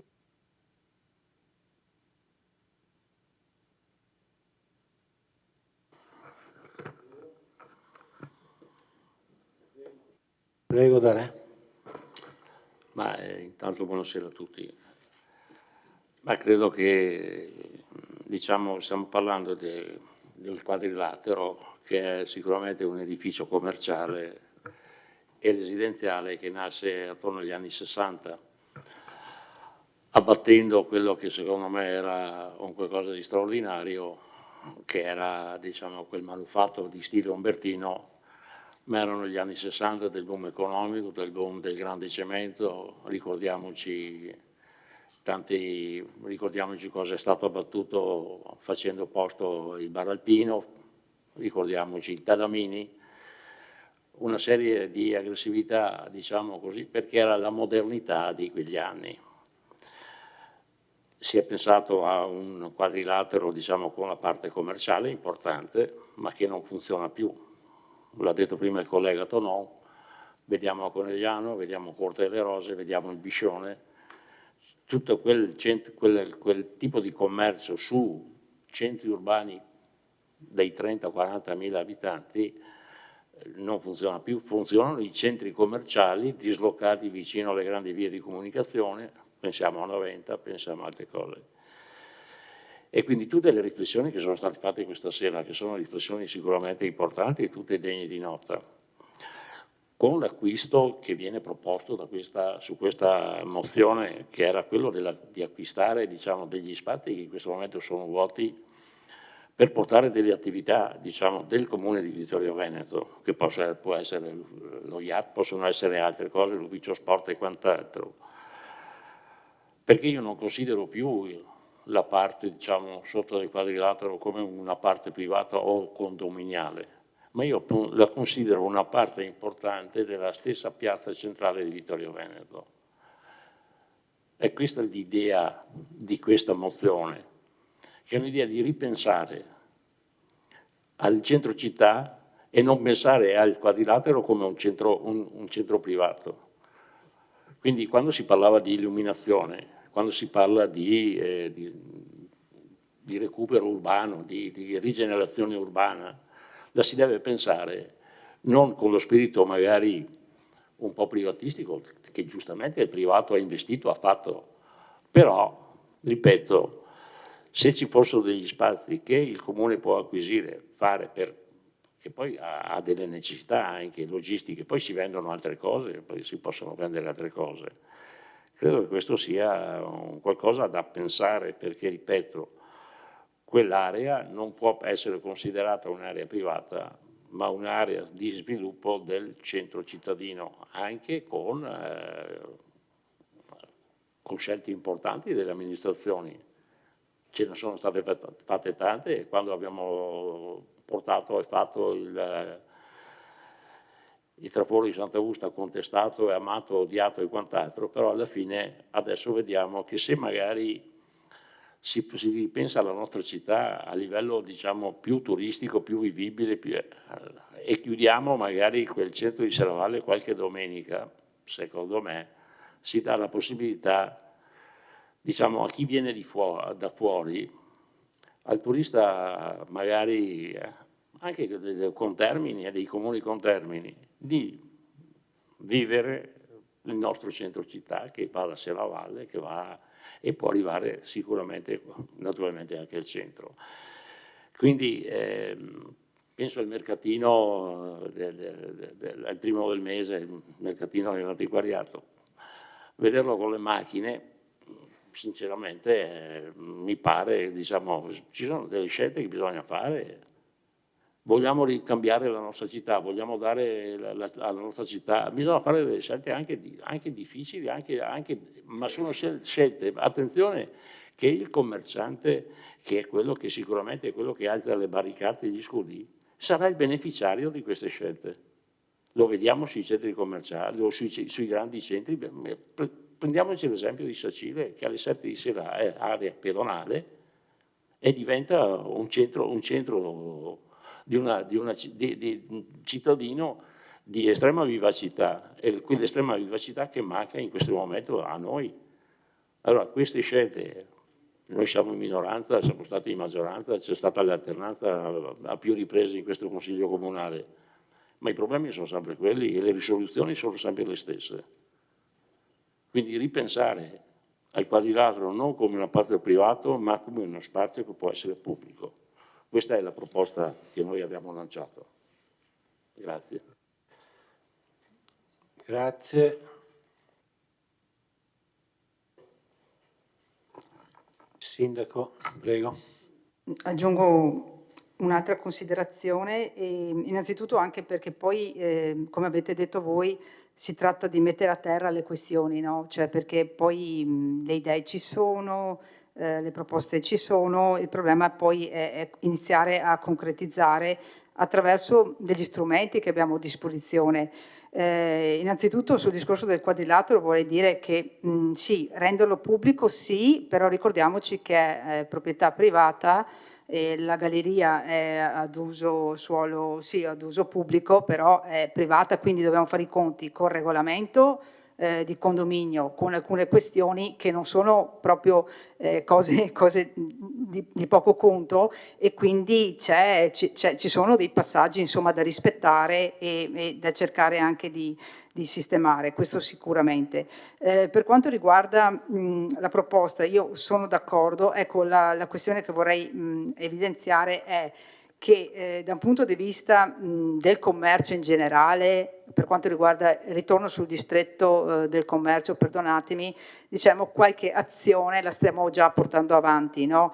E in quest'anno siamo riusciti, adesso firmeremo il protocollo d'intesa con tutti i soggetti che sono interessati, quindi tutti il discorso dei commercianti, ma non solo commercianti, ci sono associazioni di categoria, ma anche associazioni sportive, cioè associazionismo in generale o stakeholder del turismo, insomma tutti quelli che sono disponibili a firmare questo protocollo d'intesa sul distretto del commercio si troveranno per la stipula di questa convenzione. Detto questo, sappiamo che poi per fare le cose i tempi sono parecchio lunghi perché, ripeto, anche voglio dire il precedente bando, quello relativo al 2023, cioè purtroppo non siamo riusciti a intercettarlo, no?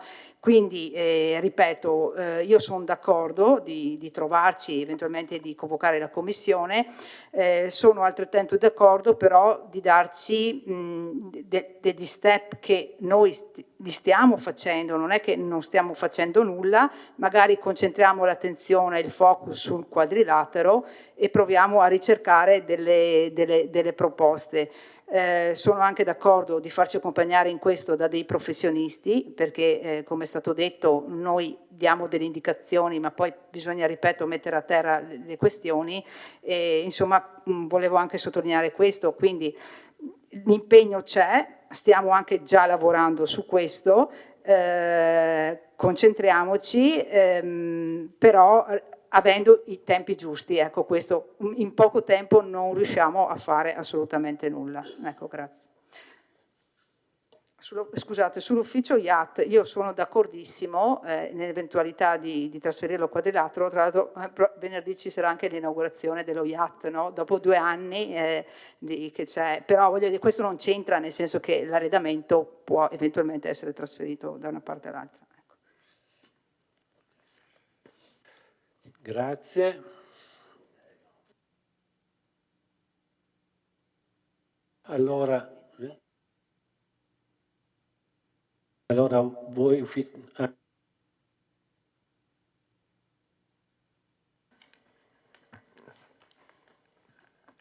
Sì, credo che la proposta fatta dal mio capogruppo vada votata. No? Non va?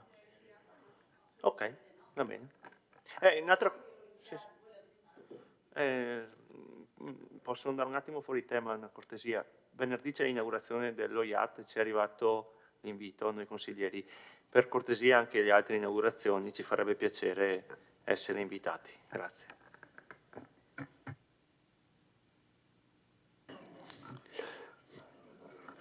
Quindi io posso considerare ufficiale la vostra proposta di ritiro del punto dell'ordine del giorno?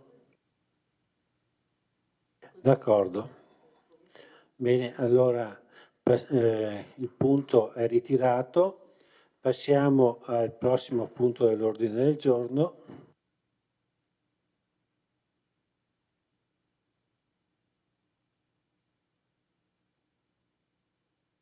Bilancio consolidato anno 2024, approvazione.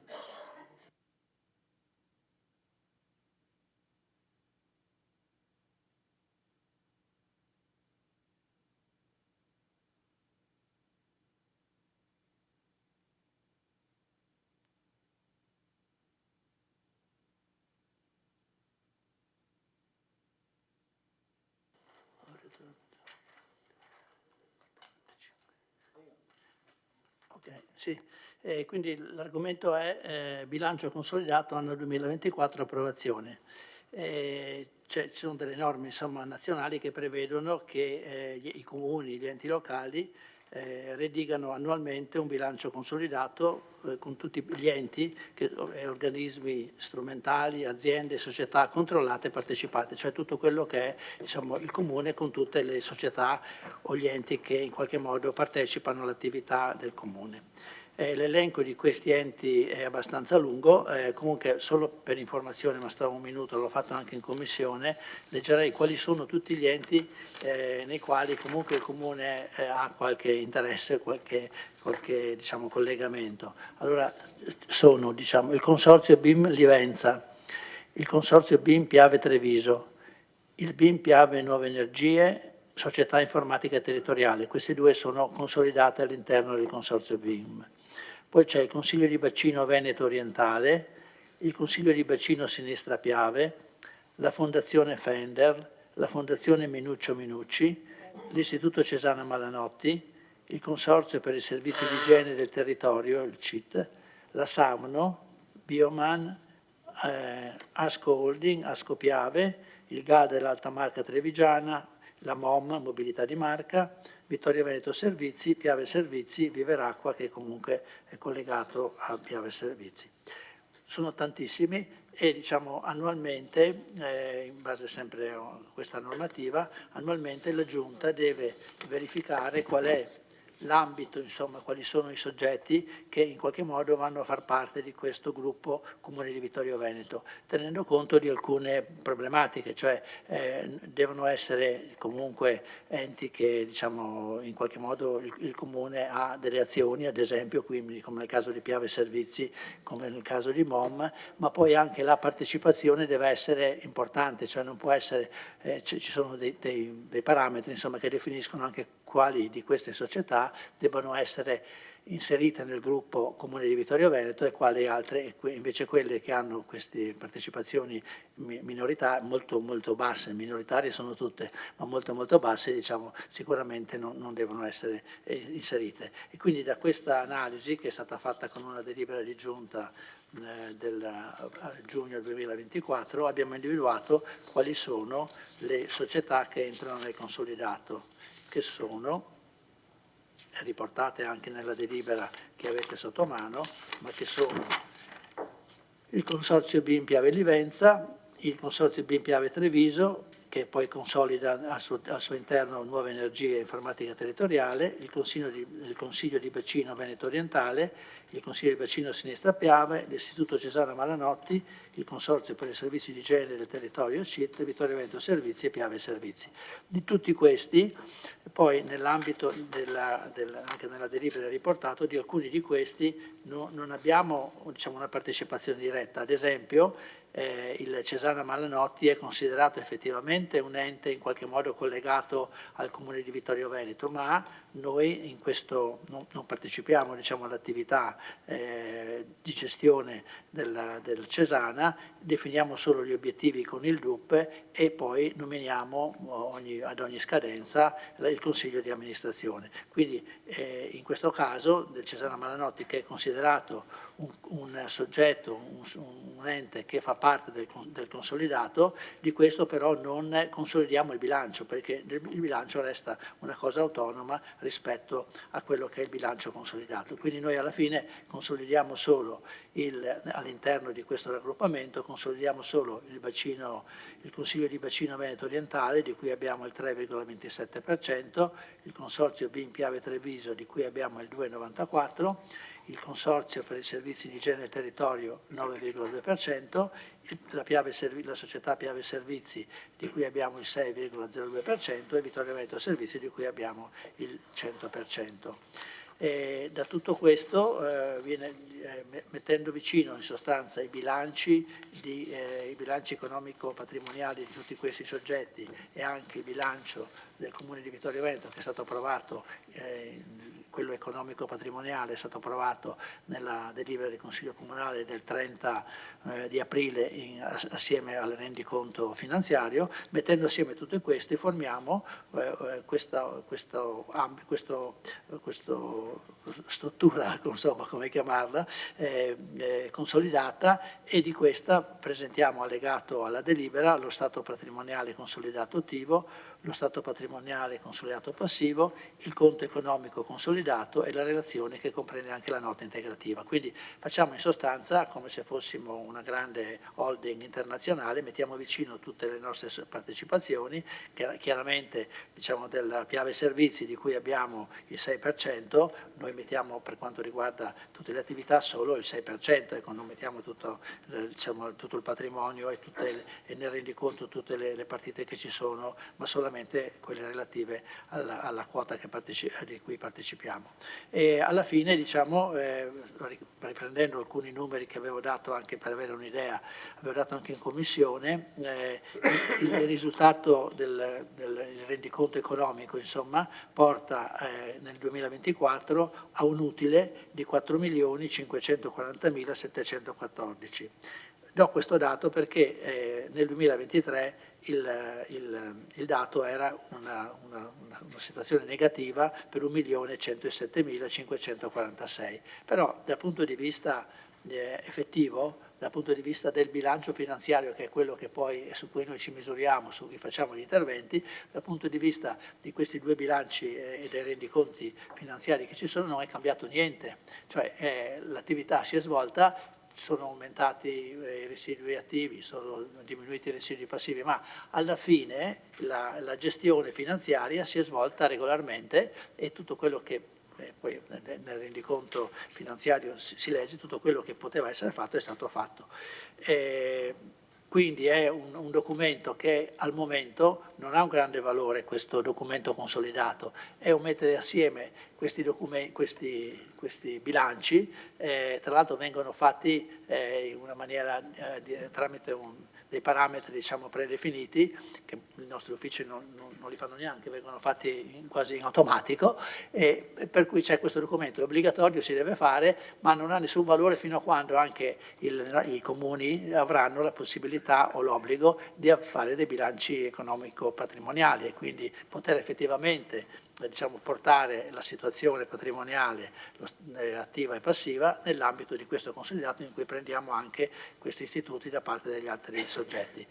Alla fine quindi c'è quello che mi sento di dire, ma che abbiamo detto anche negli altri consigli comunali in cui ho partecipato, è un documento necessario perché è dovuto per legge, ma rende poco dal punto di vista della lettura di queste voci che non portano a dire che bravi siamo stati quest'anno, nel 2024, che erano tutti e due, due amministrazioni, che bravi siamo stati nel 2024 che abbiamo avuto un utile di 4 milioni e che male hanno governato nel 2023 perché hanno avuto una perdita. È una cosa che è difficile da capire, infatti anche quando ero nella minoranza chiedevo al Presidente del Collegio dei Revisori ma perché, qual è il commento che fa rispetto a questa cosa? Non sapeva darmi neanche lui delle osservazioni. Preciso solo che nel caso del bilancio 2024 c'è stato questo utile importante perché sono stati considerati in maniera diversa gli accantonamenti che negli anni 2022, 21, 22, 23 sono stati fatti per quanto riguarda il pagamento dei derivati. A un certo momento si è stabilito di non pagarli più perché c'era la sentenza in corso, insomma nel 2024 non sono stati accantonati e quindi queste risorse hanno dato luogo a una sopravvenienza attiva di 3 milioni e rotti, 3 milioni e rotti, insomma, che quindi hanno comportato questo maggiore, questo valore positivo del rendiconto. L'auspicio è che nel 2026 o quanto prima, insomma, e come è già previsto anche da parte del Ministero, questo passaggio dal bilancio finanziario al bilancio economico patrimoniale possa essere fatto già nel corso del 2006, parlavano addirittura già nel 2005 che questo 2025 questo dovesse avvenire in forma così sperimentale, non è avvenuto, forse verrà fatto nel 2026 o al massimo nel 2027 e solo in quel momento potremo dire che questo documento ha un valore importante per l'ente, cioè dalla lettura del documento si leggono delle situazioni reali importanti da cui poi si possa costruire delle iniziative più opportune. Do la parola solo velocemente alla dottoressa Dalla Torre che c'era solo 2 elementi più tecnici rispetto a quello che ho cercato di dire io. Grazie Assessore. La dottoressa Dalla Torre se vuole prenotare.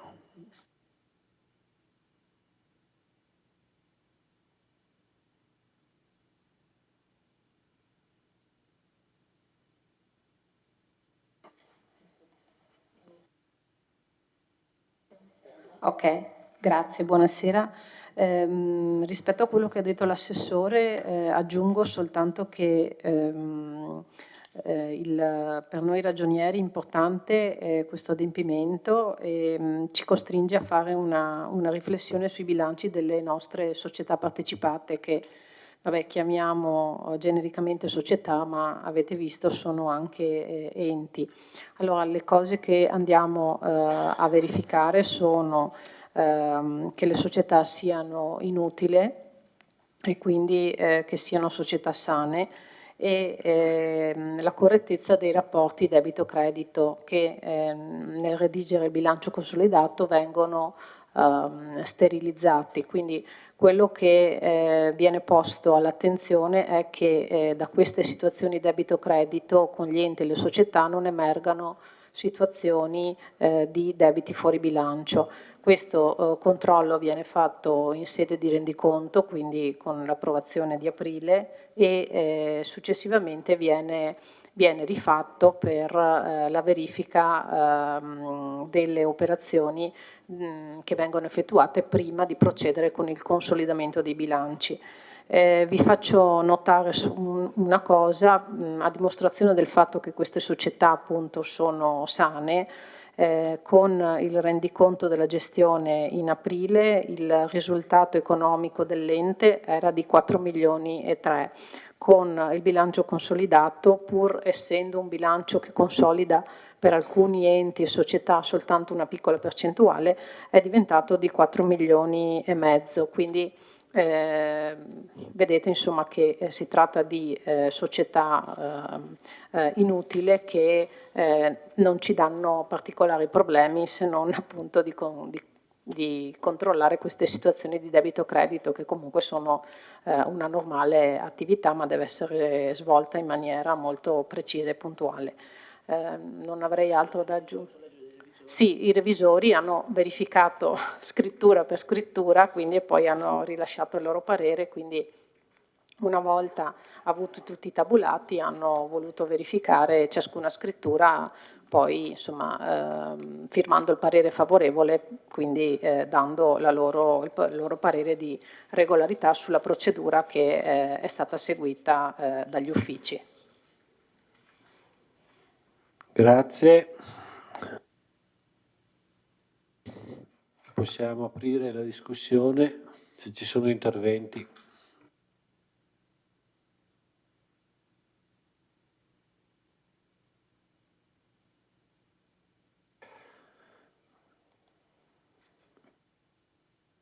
Prego, consigliere Bassetto.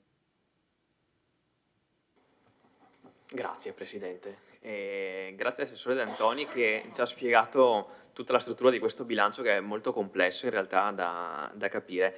Non ho particolari domande tecniche, volevo solo una curiosità. Prima, tra gli enti in cui c'è una partecipazione del Comune che non rientrano nel consolidato, lei citava la Fondazione Minuccio Minucci. Riesce per caso a dirmi che tipo di partecipazione ha il Comune? Grazie.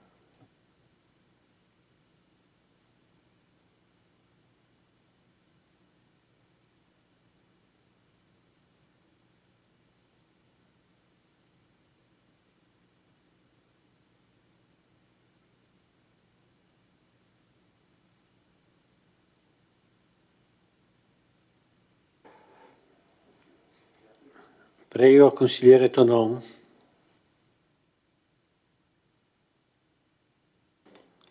Grazie Presidente. A pagina 19 del bilancio consolidato sono enucleati i metodi di consolidamento adottati per fare appunto il bilancio consolidato dell'ente, e mi è balzato agli occhi, per quanto riguarda l'Istituto Cesana Malanotti, il metodo di consolidamento integrale, fra parentesi, con evidenza della quota di terzi.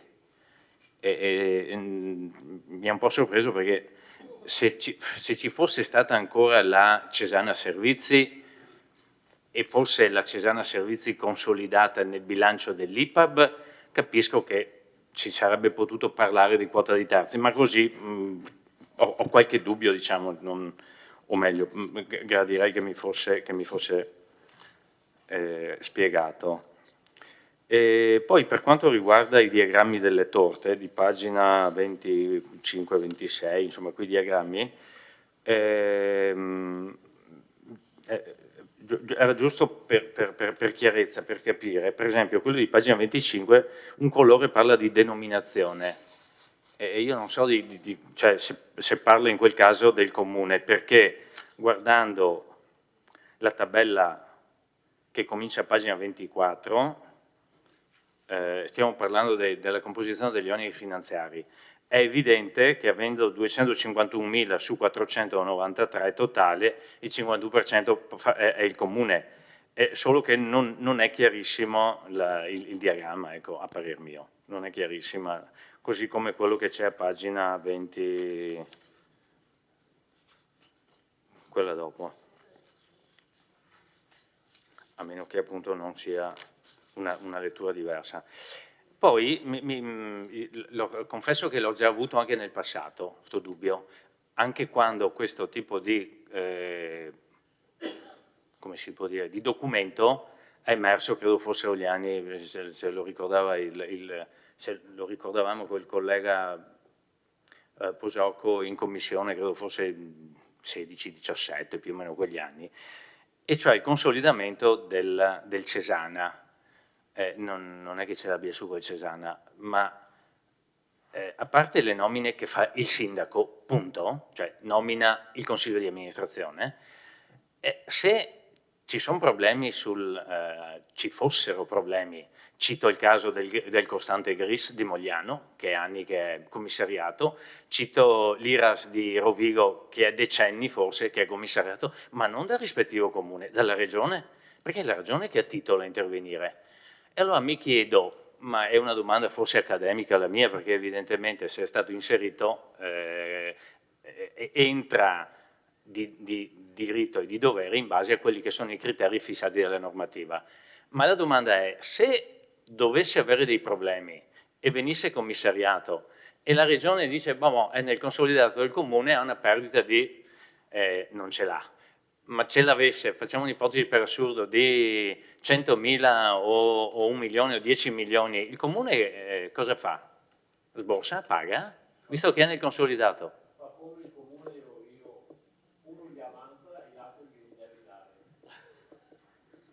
E resta così per decenni, e il commissario aspetta. No, appunto, no, lo paga la regione o lo paga l'ente che ha i debiti? Va bene. No, è una domanda, può essere accademica, però francamente così il costante Gris, sì, uguale. Cioè, non diverso. Ripeto, è una domanda che già mi ero posto e avevo posto e non ho mai, o io non ho mai compreso le risposte o non ho mai avuto una risposta che mi ha soddisfatto, diciamo così. Grazie. Grazie consigliere Tondon.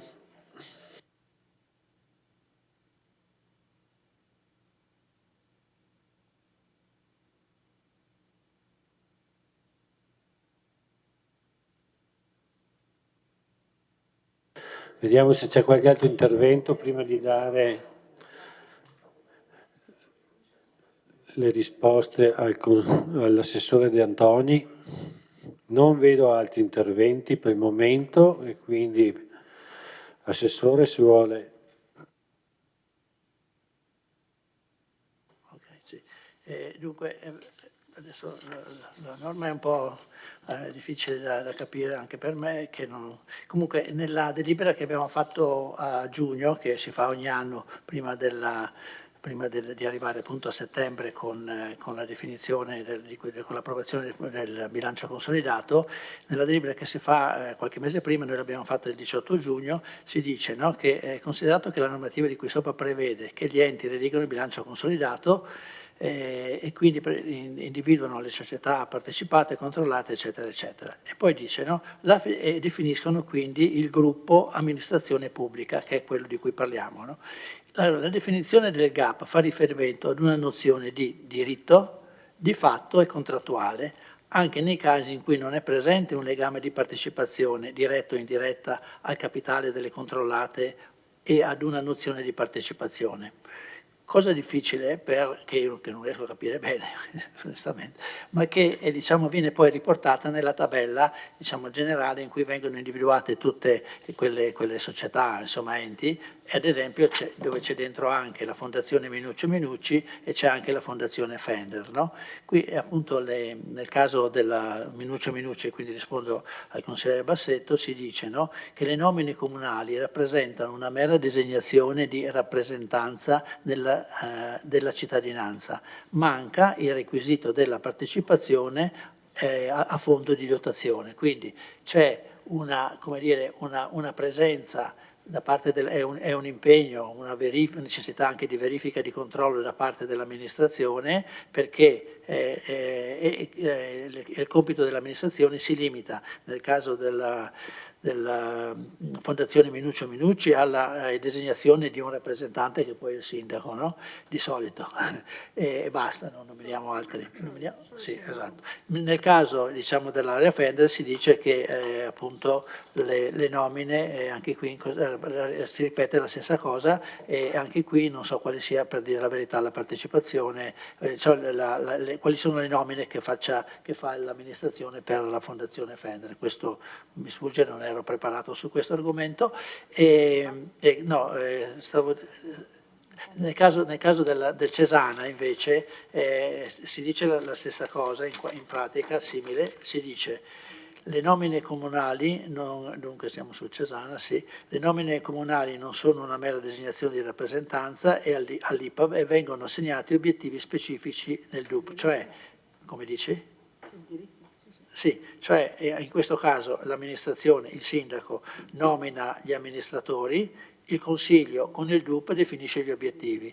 Non c'è nessuna partecipazione all'aspetto economico-finanziario che è completamente autonoma e quindi anche nel caso di un bilancio negativo il Comune non è chiamato a intervenire, cosa che invece nel caso, si era parlato proprio in commissione, quando è successo che la MOM era in perdita, in qualche modo i soci pubblici avrebbero dovuto intervenire, poi io non ho seguito la cosa, ma mi diceva il consigliere Posocco, alla fine è stata fatta pressione sulla provincia che poi ci rappresenta tutti i comuni anche nelle decisioni più importanti e quindi si è deciso che poi la provincia si facesse carico della perdita e quindi azzerasse la perdita. Quindi credo che per quanto riguarda il Cesana ci sia solo il problema di verificare che gli obiettivi che gli diamo annualmente vengano rispettati e poi al termine del periodo di nomina del Consiglio venga nominato un nuovo Consiglio. Nel caso degli altri soggetti è solo, vengono considerati perché in qualche modo il Comune partecipa con queste nomine, partecipa comunque all'andamento complessivo, ma non c'è nessun aspetto di tipo economico che possa poi essere o debba essere coperto da parte del Comune. Sulle torte, purtroppo io per risparmiare ho fatto le fotocopie in bianco e nero, se il consigliere mi avesse detto in commissione avrei potuto rispondere meglio, non so se la dottoressa mi può aiutare, riesce a aiutarmi neanche lei, no? E quindi, come? Era presente in commissione, purtroppo sono delle cose un po' particolari e cui non siamo preparati, però certamente al prossimo Consiglio sarò in grado di rispondere anche alle sue giuste richieste, che evidentemente ha fatto anche negli anni passati e forse era difficile anche dare una risposta. Avrei dovuto andare a controllare i verbali, quindi mi scuso di questa mancanza di risposta. Grazie Assessore.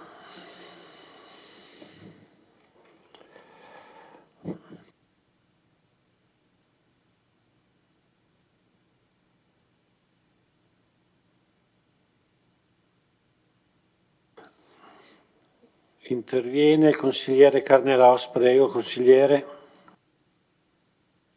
Sì, io non ho domande da fare sul documento che viene sottoposto alla nostra attenzione.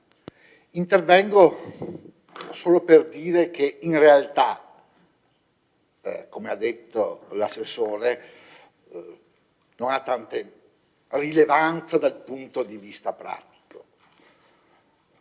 Però secondo me il consolidato è un documento importante e il legislatore lo ha previsto proprio per, come si può dire, per far conoscere ai consiglieri comunali e al Consiglio comunale, che è il sommo organo di un comune, lo stato delle cose.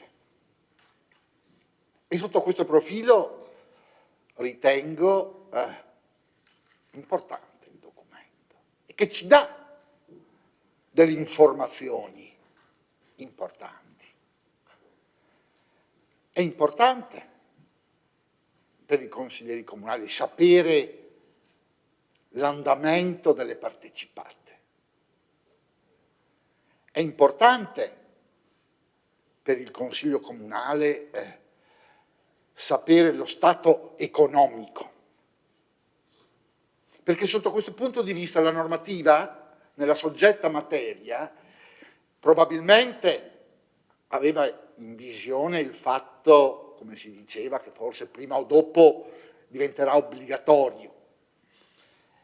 E questo, come si può dire, fa vedere da un punto di vista pratico come il comune in qualche modo obbedisca anche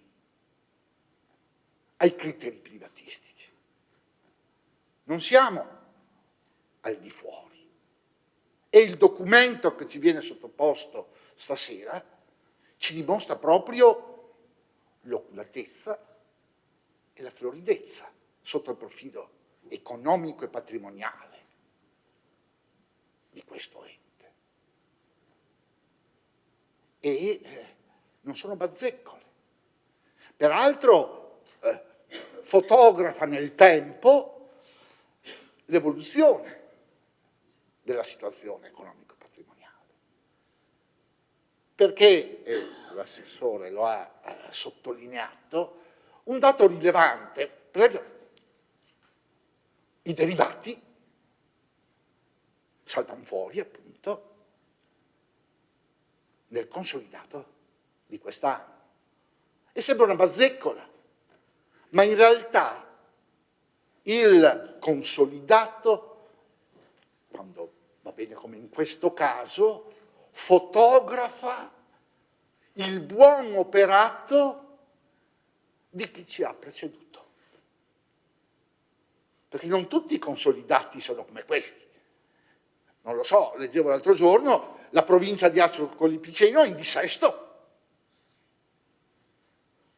E probabilmente in passato aveva messo la polvere sotto il tappeto. Ecco, questo consolidato ci dimostra che il comune di Vittorio Veneto non ha la polvere sotto il tappeto. Ci dimostra una ottima amministrazione, ci dimostra come i nostri sforzi in qualche modo trovano una fotografia contabile e in politica le soddisfazioni non sono mai tante, anzi sono le improperie e gli sberleffi, ma sulle cose concrete, sui conti, quantomeno per quanto piccoli politici possiamo essere noi, di un piccolo comune o di una piccola città. In ogni caso forse sarà un contentino da poco, ma almeno per me e credo anche per i miei colleghi, non possa che essere una soddisfazione del fatto che le nostre energie, i nostri sforzi, il nostro tempo in queste aule qualcosa serve. Grazie. Consigliere Cornellos.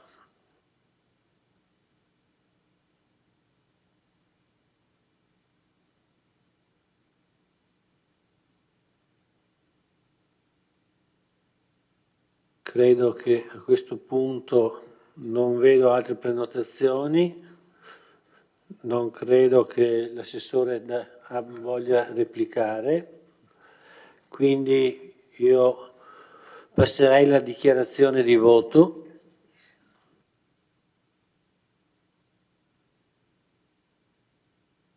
Non vedo dichiarazione di voto.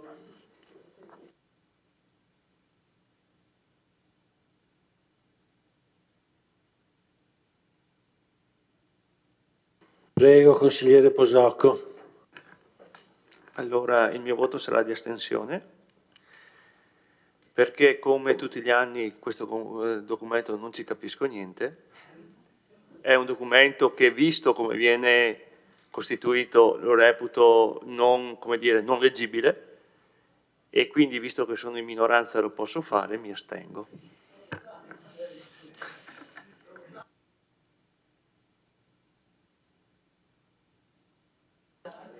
Prego, consigliere Tonon.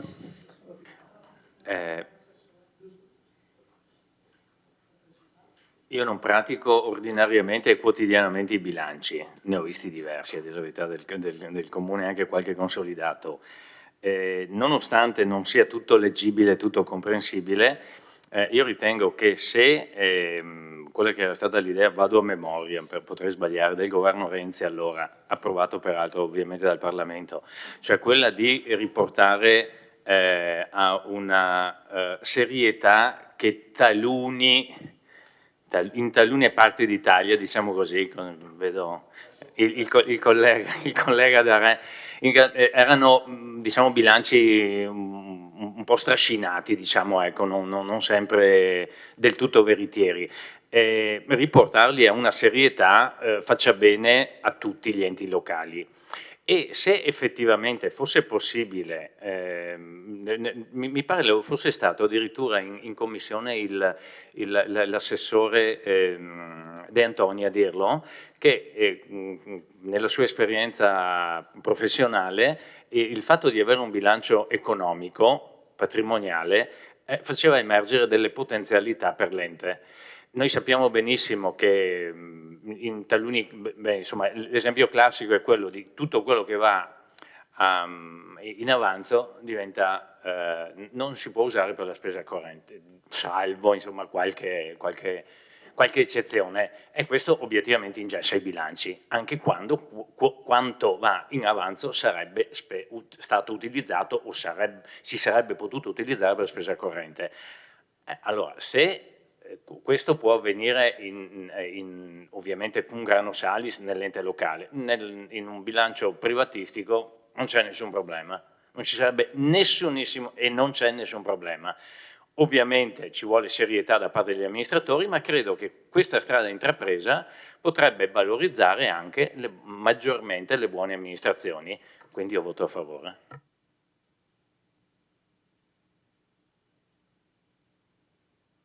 Grazie consigliere Tonon. Ci sono altre dichiarazioni di voto?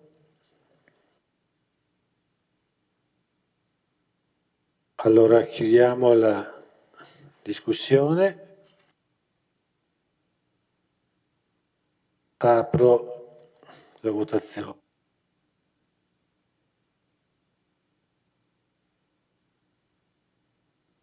Prego consiglieri, votate.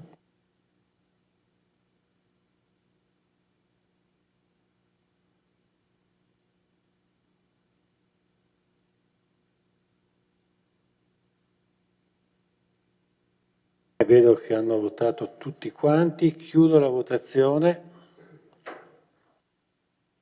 Approvata, 11 favorevoli, 4 astenuti.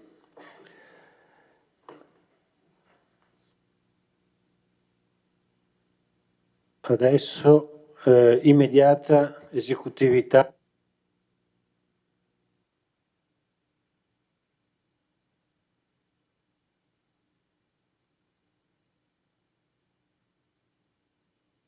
Prego consiglieri, votate.